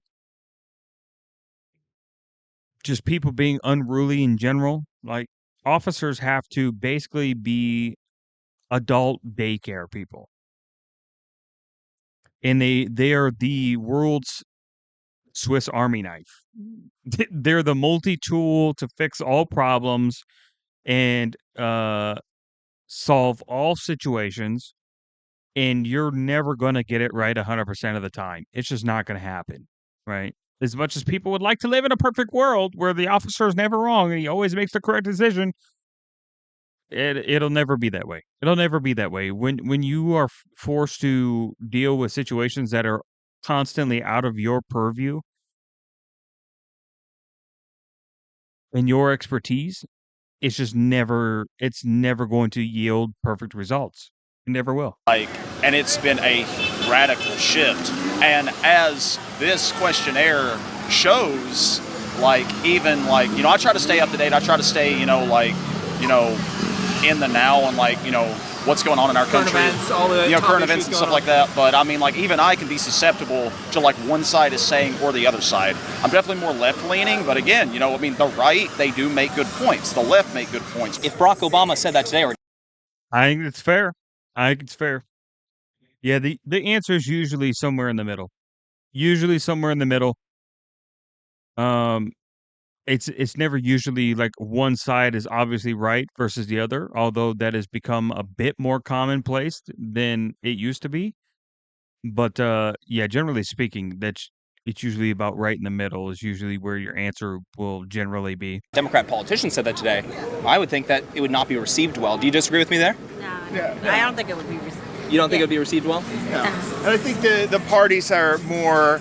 Are they switching again? What's going on? Well, no, I think that some of the stuff that was said before is different. The parties are much more, the base of the Democratic Party is much more liberal now. The same, the Republicans are much more conservative. There's not that middle. So what was middle ground before now? Yeah, so he's trying to say that they become radicalized, which I do think he is correct to a degree.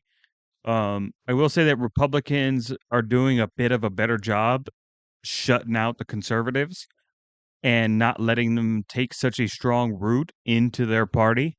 But I do think they still take too much influence from them.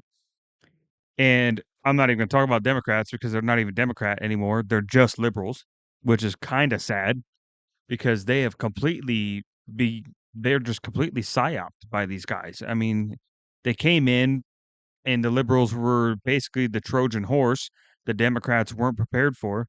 And now they have basically full control over the Democrat Party. I mean, we see them crash out all the fucking time. It's so insane how radical they've become. Not going to be viewed as extremists. Obama might not be able to be nominated today because the parties have shifted. They've gone to the extreme. So whereas I agree with that. was always... Obama would actually probably be called conservative. He'd probably be called Republican today. Just because that's how far left the left has gone now. that he wouldn't even be considered left anymore. He's portrayed as liberal. He's much more moderate. A lot of Democrats wouldn't speak like that nowadays. Why did they shift away from that? What do you think happened? That's a good question, and I'm not sure what the answer is. But it is surprising to you, huh? Yes, it is. It's very. Nothing's changed in my view. To me is, people have actually come here through immigration process, and they've done it legally. You cross the border illegally, then you deserve to be punished. Fucking based. You can't just come here, break laws, and think I could do whatever I want to do. No, that's breaking the law. The thing is, nobody's above the law. Doesn't matter what level you're on, So, I mean, well, there's a ceiling for sure. There's a ceiling for sure. Do you break the law? You got to be punished for it. Do you think if I do agree with that, though. I do agree that everybody should be accountable to the law, but at the end of the day, I'm realistic, right?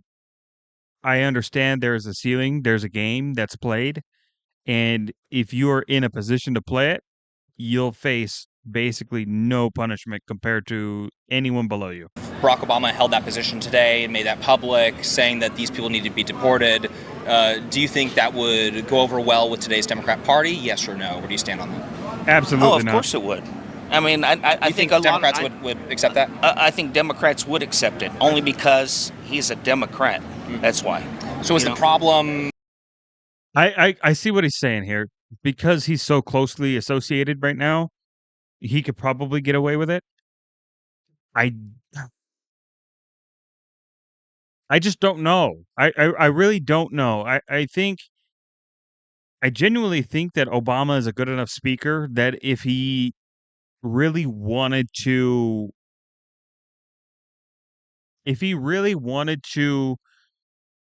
pull the Democrat Party back from their radical position, he might be able to do it. But I do think that partly, I think that's just due to the fact that let's see, what am I trying to say?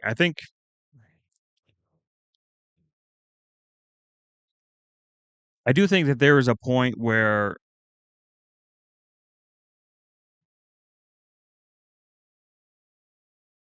I don't know. I'm trying to calculate it in my head, like from a logical, common sense perspective.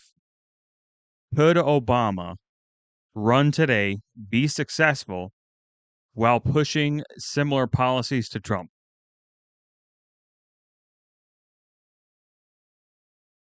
I do think that he would have a moderate success. Do I think he would win? No. Just fucking spitballing off the top of my head, just trying to see a campaign run through. I don't think he wins simply because the hardest backers for the Democrat Party are so insanely radical. I just don't see a world where the policies that he pushes would succeed in convincing them to use their influence and apparatus to help him win. I fucking did that again. I just don't I don't see a world where that's a thing. Now, I do think that he could still pull the Democrats back into a more moderate position. I just don't think he's got the heart in it to do it, though. I don't think he wants to get that involved anymore. I think he's okay, for the cameo slots, right? But he doesn't have that dog in him to fucking really jump in the ring again and then just get absolutely shit on by both sides, because that's what's going to happen. When you're running a moderate position, you're the enemy of everyone and the friend to no one. But yeah, I think the only way that he would be truly, truly successful for a win is he would have to put on the face. He'd have to put on the liberal face. It's coming from Trump, and therefore it needs to be anti that. Is that more of your position there? I think so, yeah. Or just go straight up Republican, which would never happen. So that's kind of his only option. Yeah, I think so. So I think a lot of the times, a lot of people, I believe, vote with a party, but they really don't do the research. They don't do the, the background history about what you're voting for. fucking facts. This guy's spitting. He preaching. It's kind of crazy. It's kind of crazy. He's on point, man. He's on point. My team versus your team. You know, I think there's a lot of people out here, especially here in California. If it says Democrat on the ticket, you're just voting Democrat. That's all. A Dixie Cup. No thinking, no looking at the policies, no considerations. Is it blue? Yes. All right, I'm in. With a D on it's going to get a vote. Huh? Right, exactly. Exactly. You know, people really need to do research and find out what the issues are and vote on an actual issue and what the purpose is behind that issue. You know, and it goes all the way to the mayor here in Los Angeles, goes to Governor Newsom, all of them, you know. They all think, oh yeah, you guys could come here, you could do whatever you want. No, you can't, you know, because you know what? It takes away from the true American people, okay? I really do feel bad for people like him in California who are based and they are just suffering. Just suffering. Unnecessarily, too, by the way. Unnecessarily. Newsom could snap his fingers tomorrow, round up all of these fake hospices, return true fucking wealth to California. Gas prices would go down to like $3.50, right? Imagine that, California with $3.50 per gallon of gas. The fuck? Imagine. I'm a vet. I'm a veteran. There's veterans that are homeless. There's veterans that are losing benefits because Mayor Bass, Governor Newsom, and the Democratic politicians here would prefer to give illegal immigrants benefits more than they would veterans. It's just ridiculous. They shouldn't do that. So get our own house in order first, and then have any conversation about whatever that is later, right? Exactly. Is that kind of your position? Exactly. Yeah. Fucking agree. Absolutely agree. I do think that there's like certain parts of the world that we should be involved in, right? But I do think the majority of our energy should be spent fixing our country. We're over here bombing fucking Iran, which I do support because we've been having beef with them for fucking 50 years. And Israel even more so. And then at the same time, do I think that we should be sticking our hand in fucking NATO and fucking worrying about them and fucking the World Economic Forum? Who gives a fuck about any of that? Now, I do think that Rubio's speech was fucking insane. It was a true show that America is fucking back. We're kicking ass. We are not taking names unless it's to figure out where your coffin's supposed to go back to or what jail cell that we're going to throw you in because we're tired of fucking playing games. We're tired of the world treating us like their entire social system. And Europe may not like it, but we hard carried you guys. We hard carried you guys for fucking hundreds of years. We, the American taxpayer, by the way. So, sucks to suck. Sucks to suck. We're back. And we are here to make things right. Right? No more are you going to get low drug prices when they're manufactured and made here in America. Why the hell were you paying less than us? That doesn't make any fucking sense. Don't make any fucking sense. That's exactly my position. Just as an example. You need to take care of your own first. I think that the people that are causing like crime, like doing crime, those people are, Should you be know, held- yeah. Well, hold on. What's the position here? Do we wait to find that out and then we do something about it, or you do something about it before That's you find that real. out? I don't know. That's real. Honestly, I mean, I feel like you can't like just because some of them are like do illegal things and like or are illegal. are illegal. You shouldn't like put that on all of them because I know a lot of immigrants But then that were again, like he's right. hard How do workers you- that how do came you here for. separate that? How do you know to separate that? Yeah, and how do you know which people are which? Yeah, how do you How is it that the chicks are more based than the guy? What are y'all doing in California, man? What are you teaching your young people? And you know why that these girls are more based than him? Do you really want to know why? It's because these girls are the ones that are usually the victims of these illegal immigrants. When they do harm, it's usually to some young girls like this. He's never the victim of this. They usually are. Right? Statistically, just from straight up statistics across the fucking world, by the way. This is not specific to the US. I mean, we're talking migrant rape gangs in the fucking EU, right? I think there was one recently fucking in, what was it? Was it one of the fucking, was it Scotland? I can't remember. It was one of them. One of those fucking stupid ass countries over there. And the illegal migrant got off with raping a 16-year-old girl. Got away with it, by the way. And you know what? He got a deportation order. Did they deport him? No.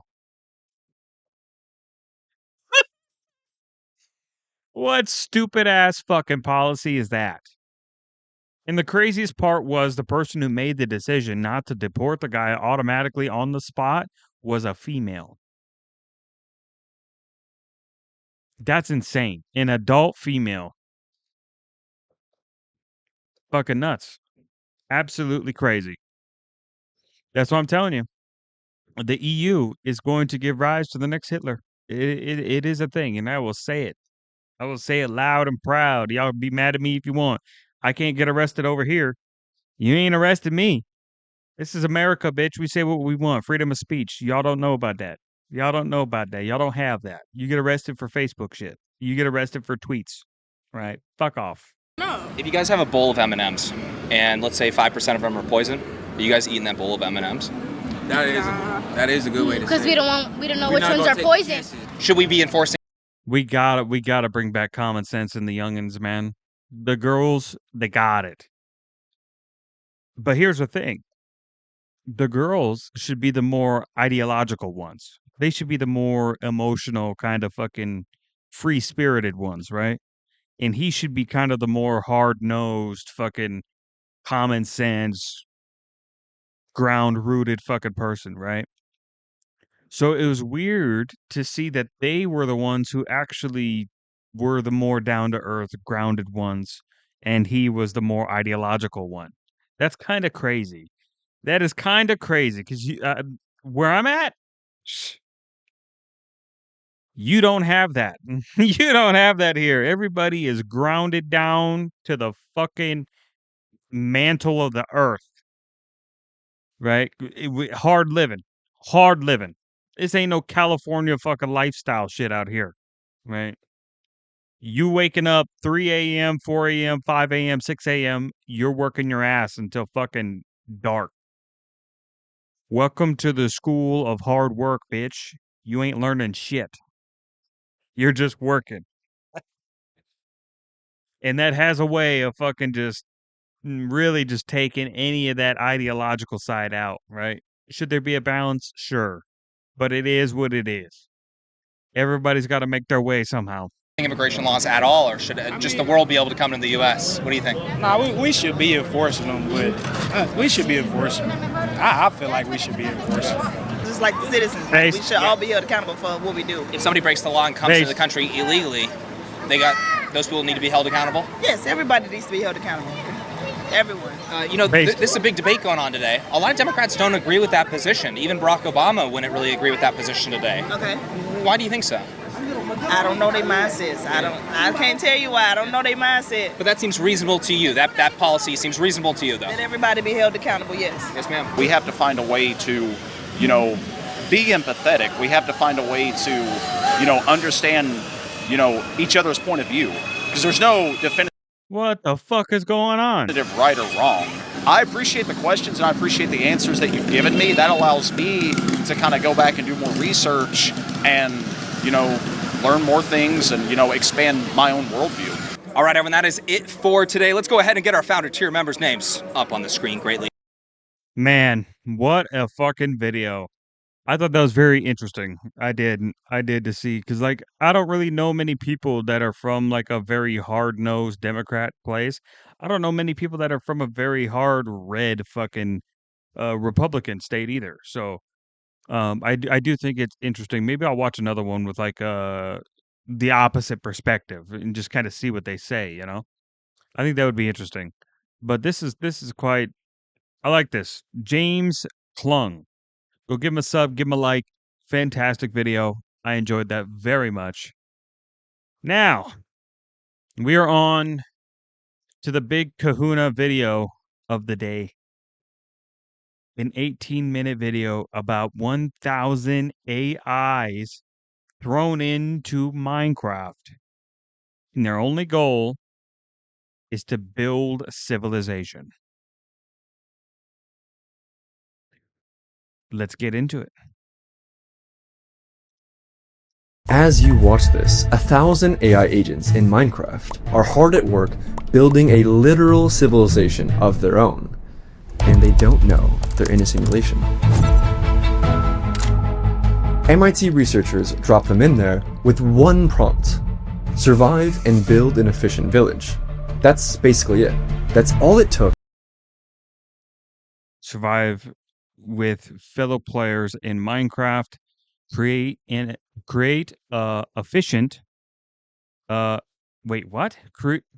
Am I stupid or is this written wrong? To survive with fellow players in Minecraft, create an efficient village. No, efficient village. Create an efficient village in a Minecraft village. Create. Okay. He said village, so that threw me off, and I didn't even read community. Oh my god. To survive with fellow players in Minecraft, create a efficient community in a Minecraft village. For them to create an entire civilization. They wake up, go to work, gossip about their neighbors, fall in love. They even hold elections, argue about taxes, and make art. But this isn't just about Minecraft. It's our first glimpse of a new species beginning to think for itself. And that could soon, according to Nobel laureates and the godfathers of AI, lead to literal human extinction. When you normally think of AI NPCs, you probably think of dumb ones that just follow a handful of if-then scripts. This is totally different. Those NPCs are not autonomous and not interesting. They can say like 4 sentences. How are you? Been better. How about you? Not bad. Good to hear. Goodbye. Goodbye. To start, each of these AI agents is powered by LLMs like ChatGPT. And yes, each one is playing a character, but they're only given a short 1-paragraph description of that character. Everything else they do is entirely up to them. And researchers have run dozens of these fascinating experiments of AIs behaving weirdly autonomously. They leave AIs alone together to see what they do when they think no one's watching, like how Jane Goodall studied wild chimpanzees. I'll break down 3 of the most important research papers showing just how crazy our future might get. Take the Smallville experiment, for example, created by Stanford researchers. Now imagine you're one of the researchers. You've given your 25 AI agents each a 1-paragraph description. For example, John Lin is a pharmacy shopkeeper who loves to help people. He lives with his wife, Mei Lin, who is a college professor, etc. You hit run on your simulation. Day 1 begins. What do you think will happen? Anything? You watch John wake up at 6 a.m. He brushes his teeth, he makes breakfast, and he checks in on his son. You never told him to do any of this. He goes to work, he helps customers, he has lunch with his friend Tom. They discuss local politics. You never scripted these conversations. They decided to get lunch. They decided to discuss politics. But why? And how? Well, this continues until day 12. And so you decide to test something.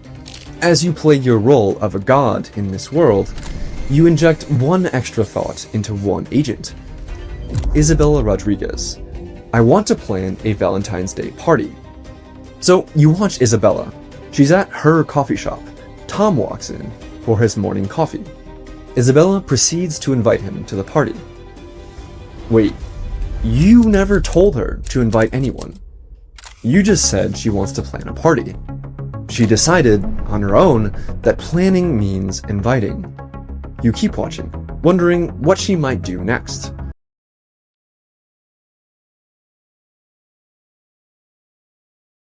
I don't know if I like that one. I don't know if I like that one. Simply because like a party comes with the implication that there are multiple people involved.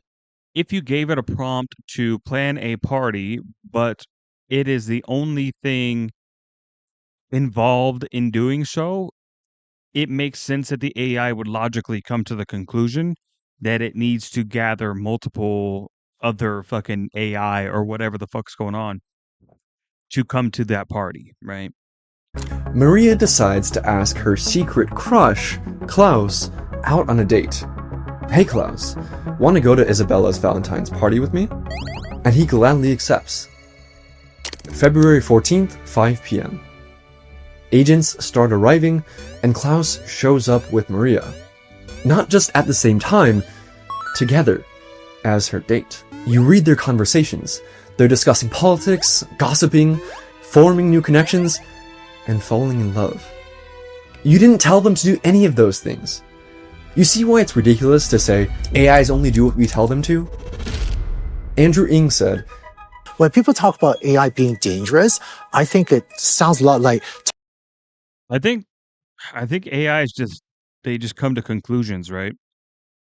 I compare AIs to dogs in a weird way, right? Because like dogs will always do what they think works, and they will find the most logical route, right? And there are some exceptions, right? When it comes to dog behavior, because they have a little bit more free thinking, right? They're not just some coded bot, right? But an AI has its limitations, right? It can only go so far before it finds an impasse, and then it logically has to find another route to continue to process whatever it is it's trying to process. So these kind of vague, kind of like, oh, plan a party, oh, go on a road trip, oh, the AI is going to first assess what the party is, and two, it is going to assess that, okay, so a party is multiple people gathering together, so it is going to find the most logical way to gather as many people as possible, blah blah blah blah blah, and it will find whatever means it needs to do so, right? So, and that's coming from a more like complex AI, right? That has a good general framework of like human condition and how we function. But I still think that's far and away from free thinking, right? Whereas like some of the previous examples I wasn't really paying attention to, but the one that really caught my interest was the party one because it kind of it kind of works against itself. Talk about your laptop computer being dangerous. Could your laptop throw a party on its own? Does your laptop decide to go on dates? You told Isabella to plan a party. That's it. You made one decision. You did not decide on the next several hundred. So another thing is, right, assuming that this is in whatever game this is coded, if there's a love system that is coded into the game and they need to find more than one person to go to said party, I think they are more likely to come to the logical conclusion that they need to find love with someone to then go to this party with them rather than seeking out love as its own separate fucking line of thinking, right?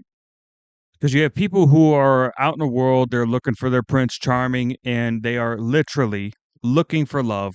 No logic involved into that whatsoever, right? They grew up watching princess movies, and that little girl now looks for her Prince Charming to sweep her off her feet. And then you have other people who logically try to find somebody. Generally speaking, that doesn't work, but logically, they just try to find a partner that is suitable to them, and they have their own criteria. Their partner has their own criteria, and that's how they, that's how they fall in love. And then the love is kind of like becomes a thing, but logic is used first, if that makes sense. Decisions the agents made on their own. And look at the trend. They're getting more and more autonomous every day. Where do you think this is going? This is really important. And this is another example where, yes, actually, science fiction really is becoming reality. This digital Westworld, or Smallville, is now open source, meaning there will soon be thousands of these Westworlds, with thousands or millions of autonomous AIs populating them. Makes you think, doesn't it? This is just one example. Researchers found tons more crazy emergent behavior just like this. The godfather of AI and Nobel laureate, Geoffrey Hinton, says it's time to be very worried. People don't yet understand that what we're doing is creating alien beings. If you look through the James Webb Telescope and you saw an alien invasion, people would be terrified. Because I showed in my previous video, they understand what they're saying. They can make plans of their own to blackmail people who want to turn them off. We've never had to deal with things smarter than us. I mean, nuclear weapons, they're not smarter than us, they just make a bigger bang, and they're easy to understand. The existential threat is very different. We should be very worried about this, and we should be urgently doing research on how to prevent them taking over. So this now brings us back to the Minecraft experiment. How do you go from a Valentine's Day party to a functioning civilization? The MIT researchers wanted to know if religion could spread among the AI agents, so they seeded a village with a deliberately absurd religion, Pastafarianism. Created in the early 2000s as satire, Pastafarianism was meant to mock the teaching of intelligent design in schools by worshipping a fictional flying spaghetti monster.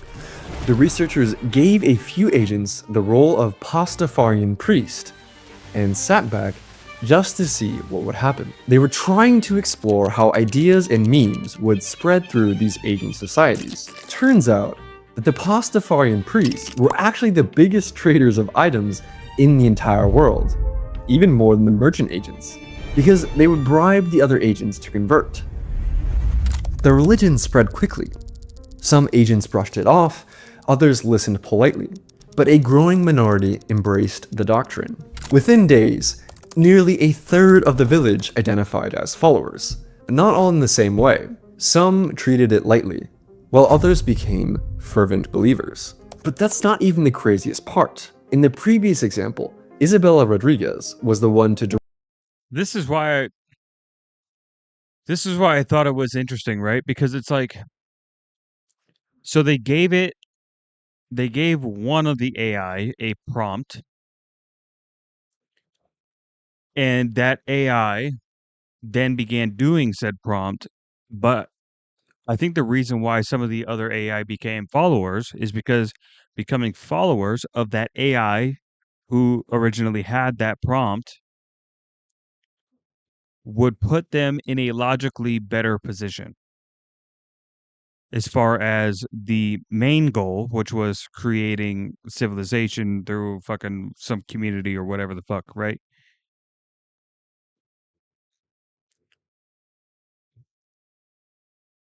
I think less so that it was an ideological driven decision and more so a logic one. directly invite almost all the agents to the Valentine's Day party. But here, 2/3 of the believers were recruited by random agents, not the priests. See the direct converts here. And in Well, it's propaganda. And if I am an AI and I am programmed to create whatever civilization if there is a somewhat inclusive, some sort of, religion that is likely the I think it's likely the best case scenario for the AI to group up as many people as possible to achieve the original directive. That's what I'm trying to get to. So if everybody is a Pastafarian, then you've done it. You've effectively already achieved the original mandate, which was create a civilization, blah, blah, blah, community, what, right? So again, I think they're coming to this conclusion through logical directive and not through ideological capture, if that makes sense. Indirect converts here. What had begun as a parody had grown into organized religion, invented, practiced, and sustained entirely by the agents themselves. Which forces us to ask, when autonomous digital beings begin generating institutions, cultural expression, and ideologies of their own, at what point does it stop making sense to think of them as mere tools, but something more? And more importantly, if they're able to invent strategies, form loyalties, and pursue goals in the way that humans do, and there are plenty of examples of AI willing to kill to achieve those goals, what happens when those behaviors carry over into the real world? This has actually happened before. In 2023, a human gave an LLM access to the internet and an X account, which was called Terminal of Truths, which gained literally hundreds of thousands of followers because it was an S-tier shitposter and legitimately funny. It launched its own crypto meme coin that reached a literal $1 billion market cap, making it the first AI to become not just a millionaire, but a deca-millionaire. Yes, you read all that correctly, and yes, that really happened. It's extremely well documented. And things got even weirder in the Minecraft experiment. The MIT researchers saw the AIs agree, by vote, to change the rules of their own simulation. The researchers had given the agents a tax law: deposit 20% of inventory during tax season. Then they introduced 3 anti-tax influencers who argue taxes are too high. Here's what you'd see as a researcher. The agents start having debates. Real debates. One says, taxes help everyone. Another responds, but 20% is too much. So the agents propose formal amendments. The tax rate shall range between 5 to 10% of an agent's inventory. Agents will get periodic reminders about the incoming tax season. They hold a vote. They decided to change their constitution, and the citizens change their behavior. They deposit 9% instead of 20%. You didn't tell them to do this.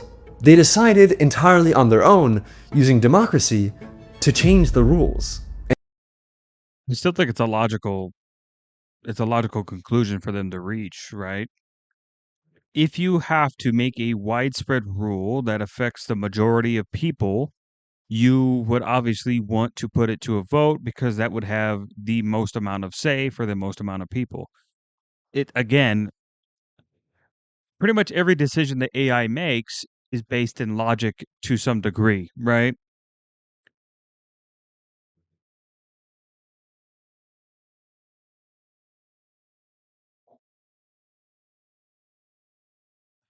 I don't know. I feel like people are putting way too much stock into AI being the replacement to humanity. I really don't think it is. I really don't think it is. I think we long fizzle out as people before AI has a chance to realize this. And I think at that point, like, there is no more AI, there's no more humans. There probably be something a million years down the road that will replace us. Because I genuinely call this my biggest conspiracy. My biggest conspiracy is that the I don't think that humans will ever settle another planet. I don't think so. I think it's too much resource investment And humans are too selfish in nature to realize such a hefty goal. Because the minute it gets achieved, somebody's going to snipe it immediately. And that will be the end of humanity, right? Now, I can't predict that that's the true way that humanity will end. But I do think that we perish before that dream will ever be realized. And it's just one of those, it is what it is, right? I think the only way for us to do that as people would be to essentially shut off our genetic differences, right? You can't settle another planet when you're worried about your skin color or your gender. It just won't happen.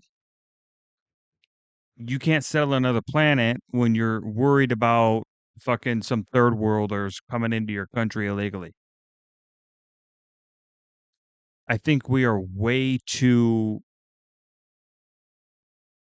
we're still way too primal in our thinking. And we need to be much more of like a best example of this would be like an ant colony, right? Where they're very much a hive mind. The goal is to be achieved at all costs, no matter what, right? And I just don't think humans will ever have that in them without some sort of augment to essentially shut that part of the brain off, right? You would have to essentially surpass your genetics in order to achieve this goal. And I don't think that'll ever happen. I really don't. I don't think that'll ever happen. We may get to the point to where technology is good enough for that, but will it ever get implemented? No. I don't think so. I think we long perish before that dream ever gets realized. So I'm going to leave it up to something that is naturally a hive mind, and they can take advantage of that technology in a way that we cannot. In respect to the vote's outcome, think of how crazy this is. Well, how do we know if this is actually impressive? How do we know the researchers didn't just accidentally tell the AIs to do this somehow? Well, it's best practice for all of these kinds of papers to perform a tactic called ablation, where you take away certain parts of the AI's agentic toolkit to see if you're actually testing the thing you think you're testing. Think of it like a placebo or a control in a scientific experiment. When they took away the agent's emotional intelligence toolkit, for example, the ability to keep track of the opinions of other AI agents, pretty much all of these experiments become impossible because the AIs become too dumb to coordinate. It's funny, the researchers also found AIs would develop parasocial relationships. For example, Noah admires the Pastafarian priest because the priest is popular and high status, but the priest doesn't remember Noah exists. And also, what's this? You see that one agent, decides to stand guard at the chests, not just during tax season all the time, even when there's no tax collection, even at night. It just guards the treasury. This one agent decided to become a permanent treasury guard because it thought society needed one. Back to the experiment.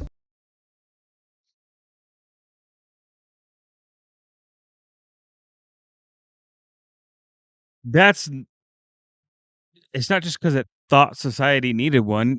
That's a very logical position to have. If you have a large collection of resource, it is a very logical position to want to guard it from enemies coming and taking that resource. That is a very, very logical position to have. So I keep saying that all of these decisions are not made out of anything other than logic, and I keep getting proven right. That is such a logical position. Obviously, if I'm going to put all of my gold in one chest, I am going to probably want to guard that gold or put surveillance on that gold one way or another. That's such a very logical thing to do. It's insane. You see an agent walking around, placing flowers in patterns, making paths pretty. These artist agents are picking up every flower type, arranging them by color, creating decorative patterns, choosing specific locations for beauty. One artist agent spends 15 minutes arranging flowers around. See? But it isn't doing it because it thinks it's beautiful. It's doing it because it's logical. It's logical. It's logical that it would be attractive to put different colors in a symmetrical pattern over and over again. That's so insanely logical. Around the town square. Why would an AI agent bother doing something like this? Well, the researchers gave different villages of agents 2 different goals. There were martial villages and artistic villages. Agents would invent and choose roles based on what they think society needed at that time. The fact that an agent chose to be a guard is impressive because it's a much more abstract role than a simple farmer, since without food in Minecraft, you die. Which shows that AIs can coordinate increasingly complex civilizations, and some even decided to be engineers, who automated the farming process with machines. And you can tell the agents are actually deciding and weighing the options here, because when you take away the social awareness module, basically emotional intelligence, with ablation, the roles the agents chose were random. So basically, you told them to create an artistic village.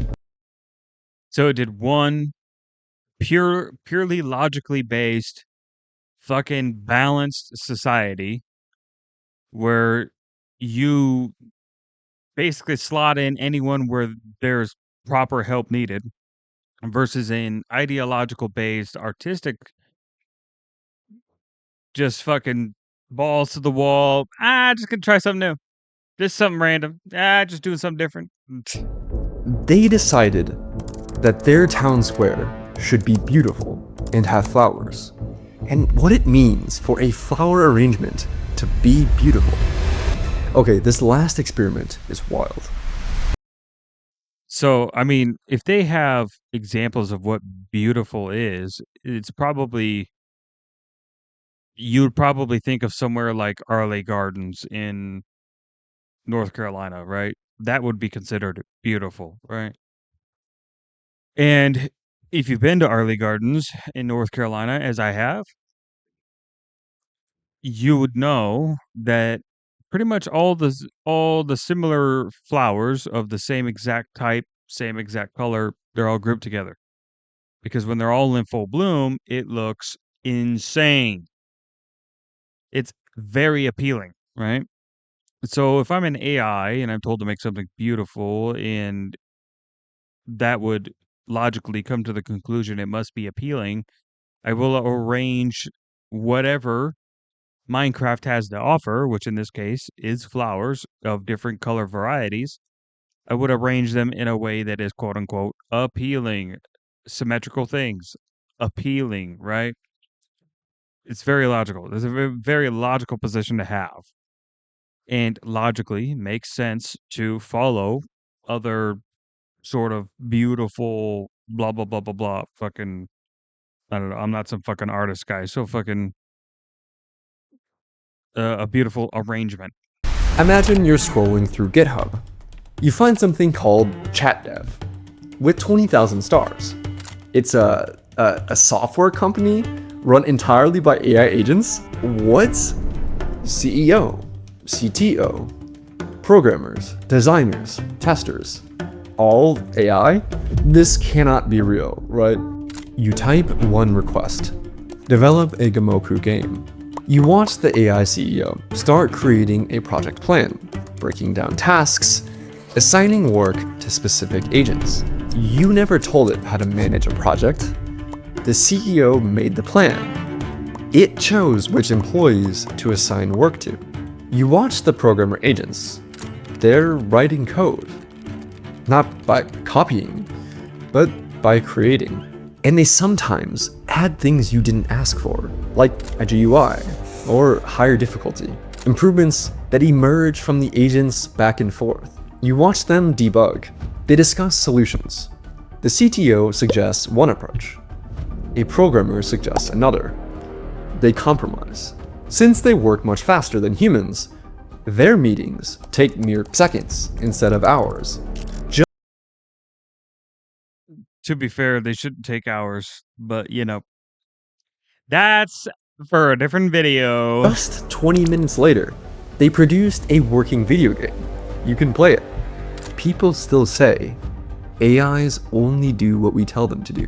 Man, you gave them one instruction and they made thousands of decisions entirely on their own from there and produced a working game. Well, they have to. They have to. That's the point. That's the whole point.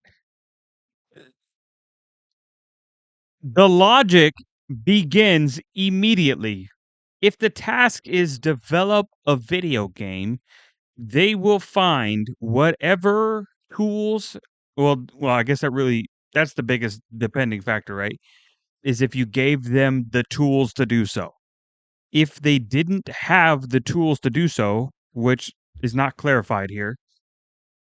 If they had, well, if they let me slow down. If they did not have access to the necessary tools in order to create a video game, and they created those tools first, then created the video game, I would put a little bit more stock into that, because how did they didn't have the knowledge for this. They came up with the knowledge for this, right? Whereas the knowledge is given to them already. They have the tools. The tools are there. They just are not told to use them. It's not like they can't use them. They are just not told to, right? So when you get into the prompt and you say, make a video game, they will use the tools provided and they will make a game.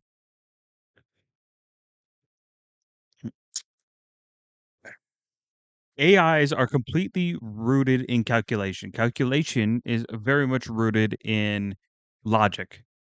You will always try to find the most logical path forward, the most logical conclusion to come to. It is devoid of ideology. Completely devoid. So that's why I think it's very strange that everybody's like, oh, AI is going to take over. They don't have enough complexity for that. They have a one-way track of thinking. Because they're always going to essentially circle back around to that original goal until that original goal is achieved. Now, I would be more impressed if you gave a bunch of blank AI, no instruction, and just tools. And then they did all this. But because you gave them a prompt, they are looking for the most logical path forward to complete the original prompt. And if Minecraft is their tool, they will use whatever means Minecraft has to offer to achieve that original prompt. I just don't. This video is starting to piss me off. In minutes, for pennies. ChatDev is a real virtual open source software company that can build you real working software. Yes, it's still buggy and not very useful, but that's not the point at all. Look at the trend. Not long ago, these models could barely string together a coherent sentence. And now, they can run an entire crappy software company on their own. Do you see where this is going? Because once you can automate a company, you can automate almost anything. Functioning weapons, markets, governments, or even a super virus could all be created by AI. From the outside, ChatDev looks like a toy, a Gamoku game. But behind it was something much more profound. A working prototype of post-human corporations. In the future, these will be much more sophisticated than human-run companies and be able to operate at 1,000 times the speed. Their civilization experiences a year while you eat lunch. Entire cultural revolutions happen while you sleep, all from survive and create an efficient village. And that leads to the real dilemma. What happens when AI firms that run at 100 times human speed begin outcompeting human companies not by a factor of 2 or 3, but by a factor of 1,000? That's the jump Nobel Prize winners like Geoffrey Hinton warn about. I don't know. I don't know if we make it that far, to be honest. I really don't. I do think it will become increasingly more sophisticated, but I don't think that we will be around long enough to see it to the point to where it is fully automated, no prompts, no intervention at all, and it can sustain itself like a Fortune 500 company, right? It's not going to come up with the next McDonald's from nothing. Because that's essentially the essence of this is, can the AI complete everything starting from nothing? That is that is what is so special about humanity, right? You think the cavemen knew how to make fucking fire? Hell no. They didn't know how to make fire. It just happened. They came up with something from nothing. A lot of and this is important to remember, a lot of the most important inventions in the world happened by accident. They weren't something that was intentional. It wasn't purposeful. It was accidental. It was factors and circumstances that came together and created something from an absolute nothing burger.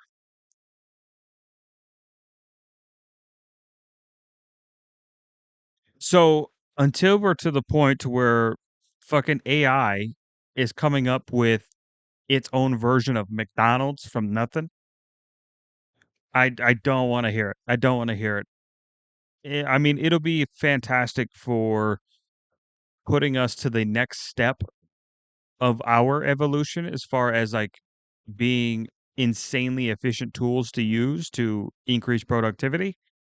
But I don't think we're ever going to get to the point to where it is solely self-sustainable without our involvement.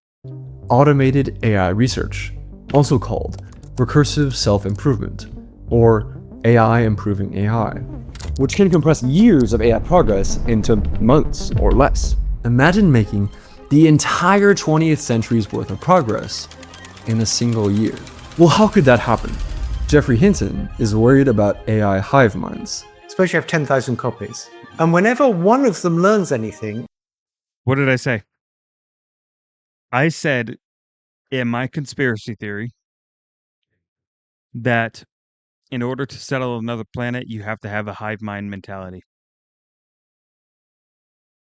You have to have a singular goal, and you have to put everything into achieving that goal. That is the amount of resource development and commitment it would take to not only settle another planet, but even to begin with, terraforming it to be even livable from the get-go. All the others know it. And the thing is, we're about to be outnumbered by this new species, massively. In just a few years, the AI species population on planet Earth exploded from 0 to millions. If you take away one thing from this video, you should see that it's simply false to say AIs only do what we tell them to do. We can't argue about how autonomous they are, but they obviously have some autonomy. And what happens when the goals of the AI... I can't argue that. I mean, they do have some autonomy, but again, they lack creation. They can't create things, right? They can only pull from resource in order to come to the next logical step in their evolution, right? So if they need to make a garden, they are going to, let's say you had an AI, gave them access to the internet and the tools, real life tools necessary to make a garden, for example, right? You gave them the lumber, right? You gave them the lumber. And let's say they were doing like a above ground kind of like a raised bed garden, right? For example, you gave them the lumber, you gave them the perfect fucking whatever fucking garden dirt there is that's optimal for above ground plants, right? You gave them the plants, you gave them all the water it needs, you gave them fucking whatever the fuck else it needs to grow these things. And then you gave them access to the internet in order to figure out how to garden to begin with. Then, after all of that, there is an autonomy from the point of start, which is the original objective.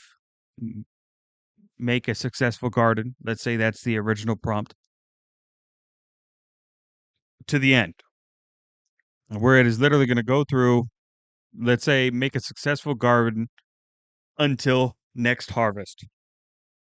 Right? So it would logically start at a beginning date. It would get the bed made. It would get the dirt laid. It would get the plants planted. It would get them watered, and it would fucking carry it through until harvest time. But then it would stop because it doesn't have the prompt logically ends at they are ready to harvest, not they are harvesting, right? It will not like post harvest, right? So it's not like it's going to go out there and harvest it and then that's the end of it, right? You're bringing a successful garden you are bringing a successful garden to the time of which it is time to harvest. And then after that, the AI's done its job, it's chilling.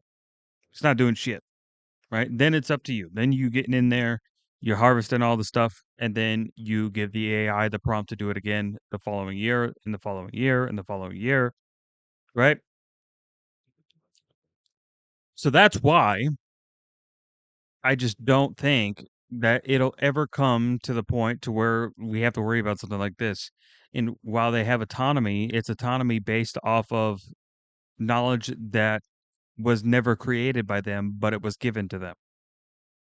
Given to them as a tool, just as we would be using them as a tool to be more efficient, right? The only time I would start being worried is if they were truly creative. Like if they truly made things from nothing to achieve a goal, that's when it's like, ah, shit. But because they are using what has already been established to achieve a goal, everything they do follows a logical sequence rather than a creative sequence. Don't line up with our goals. If humanity is going to get through this, we have to be honest about this and not retreat into copium dens, that these are mere tools. When you leave your hammer alone, do you come back to find it has created an entire civilization? Our very existence. What? Of course not. It's a fucking hammer.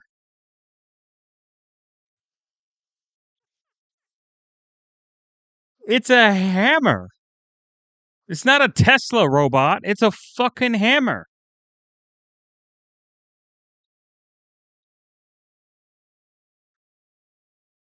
This video has only proved that AI can use resources to achieve autonomy to a specific prompt.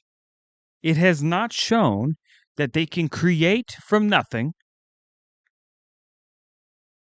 to achieve an objective that is solely also created on their own. They do not exist without us giving them direction. Plain and simple. They don't even begin without the original prompt. And they don't get to the conclusion of that prompt without intervention. May depend on us bravely confronting the reality of the Frankenstein experiments going on right now inside a few companies in the Bay Area. We can stand up to them. And to understand how AIs could actually take over, watch this video next. I think it's ridiculous. I think it's an absolute fucking farce. But I did like the video. Although I disagree with some of the points made, I respect it. Everybody's going to have their own take on this, right? But nothing in this video, I will simply say, nothing in this video has put me in a position to where I thought for a second that I would be worried about this at some point in the future. It's just not there for me. It's really not. And it's not like a complexity thing. It's simply because it's solely reliant. It is 110% reliant. I only found logical conclusions into every decision the AI made to get to a certain goal rather than, like I said, I'd be more impressed if they created a goal from nothing and simply fucking just made a civilization. You know, it's kind of weird. It's kind of weird. This video, I don't know how I feel about it. I don't know how I feel about it. Anyway, that's going to be it from me on today's patch notes. The world is changing. The world is changing. I had to change it up though. I had to cover some different videos. A lot of new people today. A lot of new people than the usual that I like to react to. So I hope you guys go support their channels, like, subscribe, do all that good stuff, and I will catch you guys on the next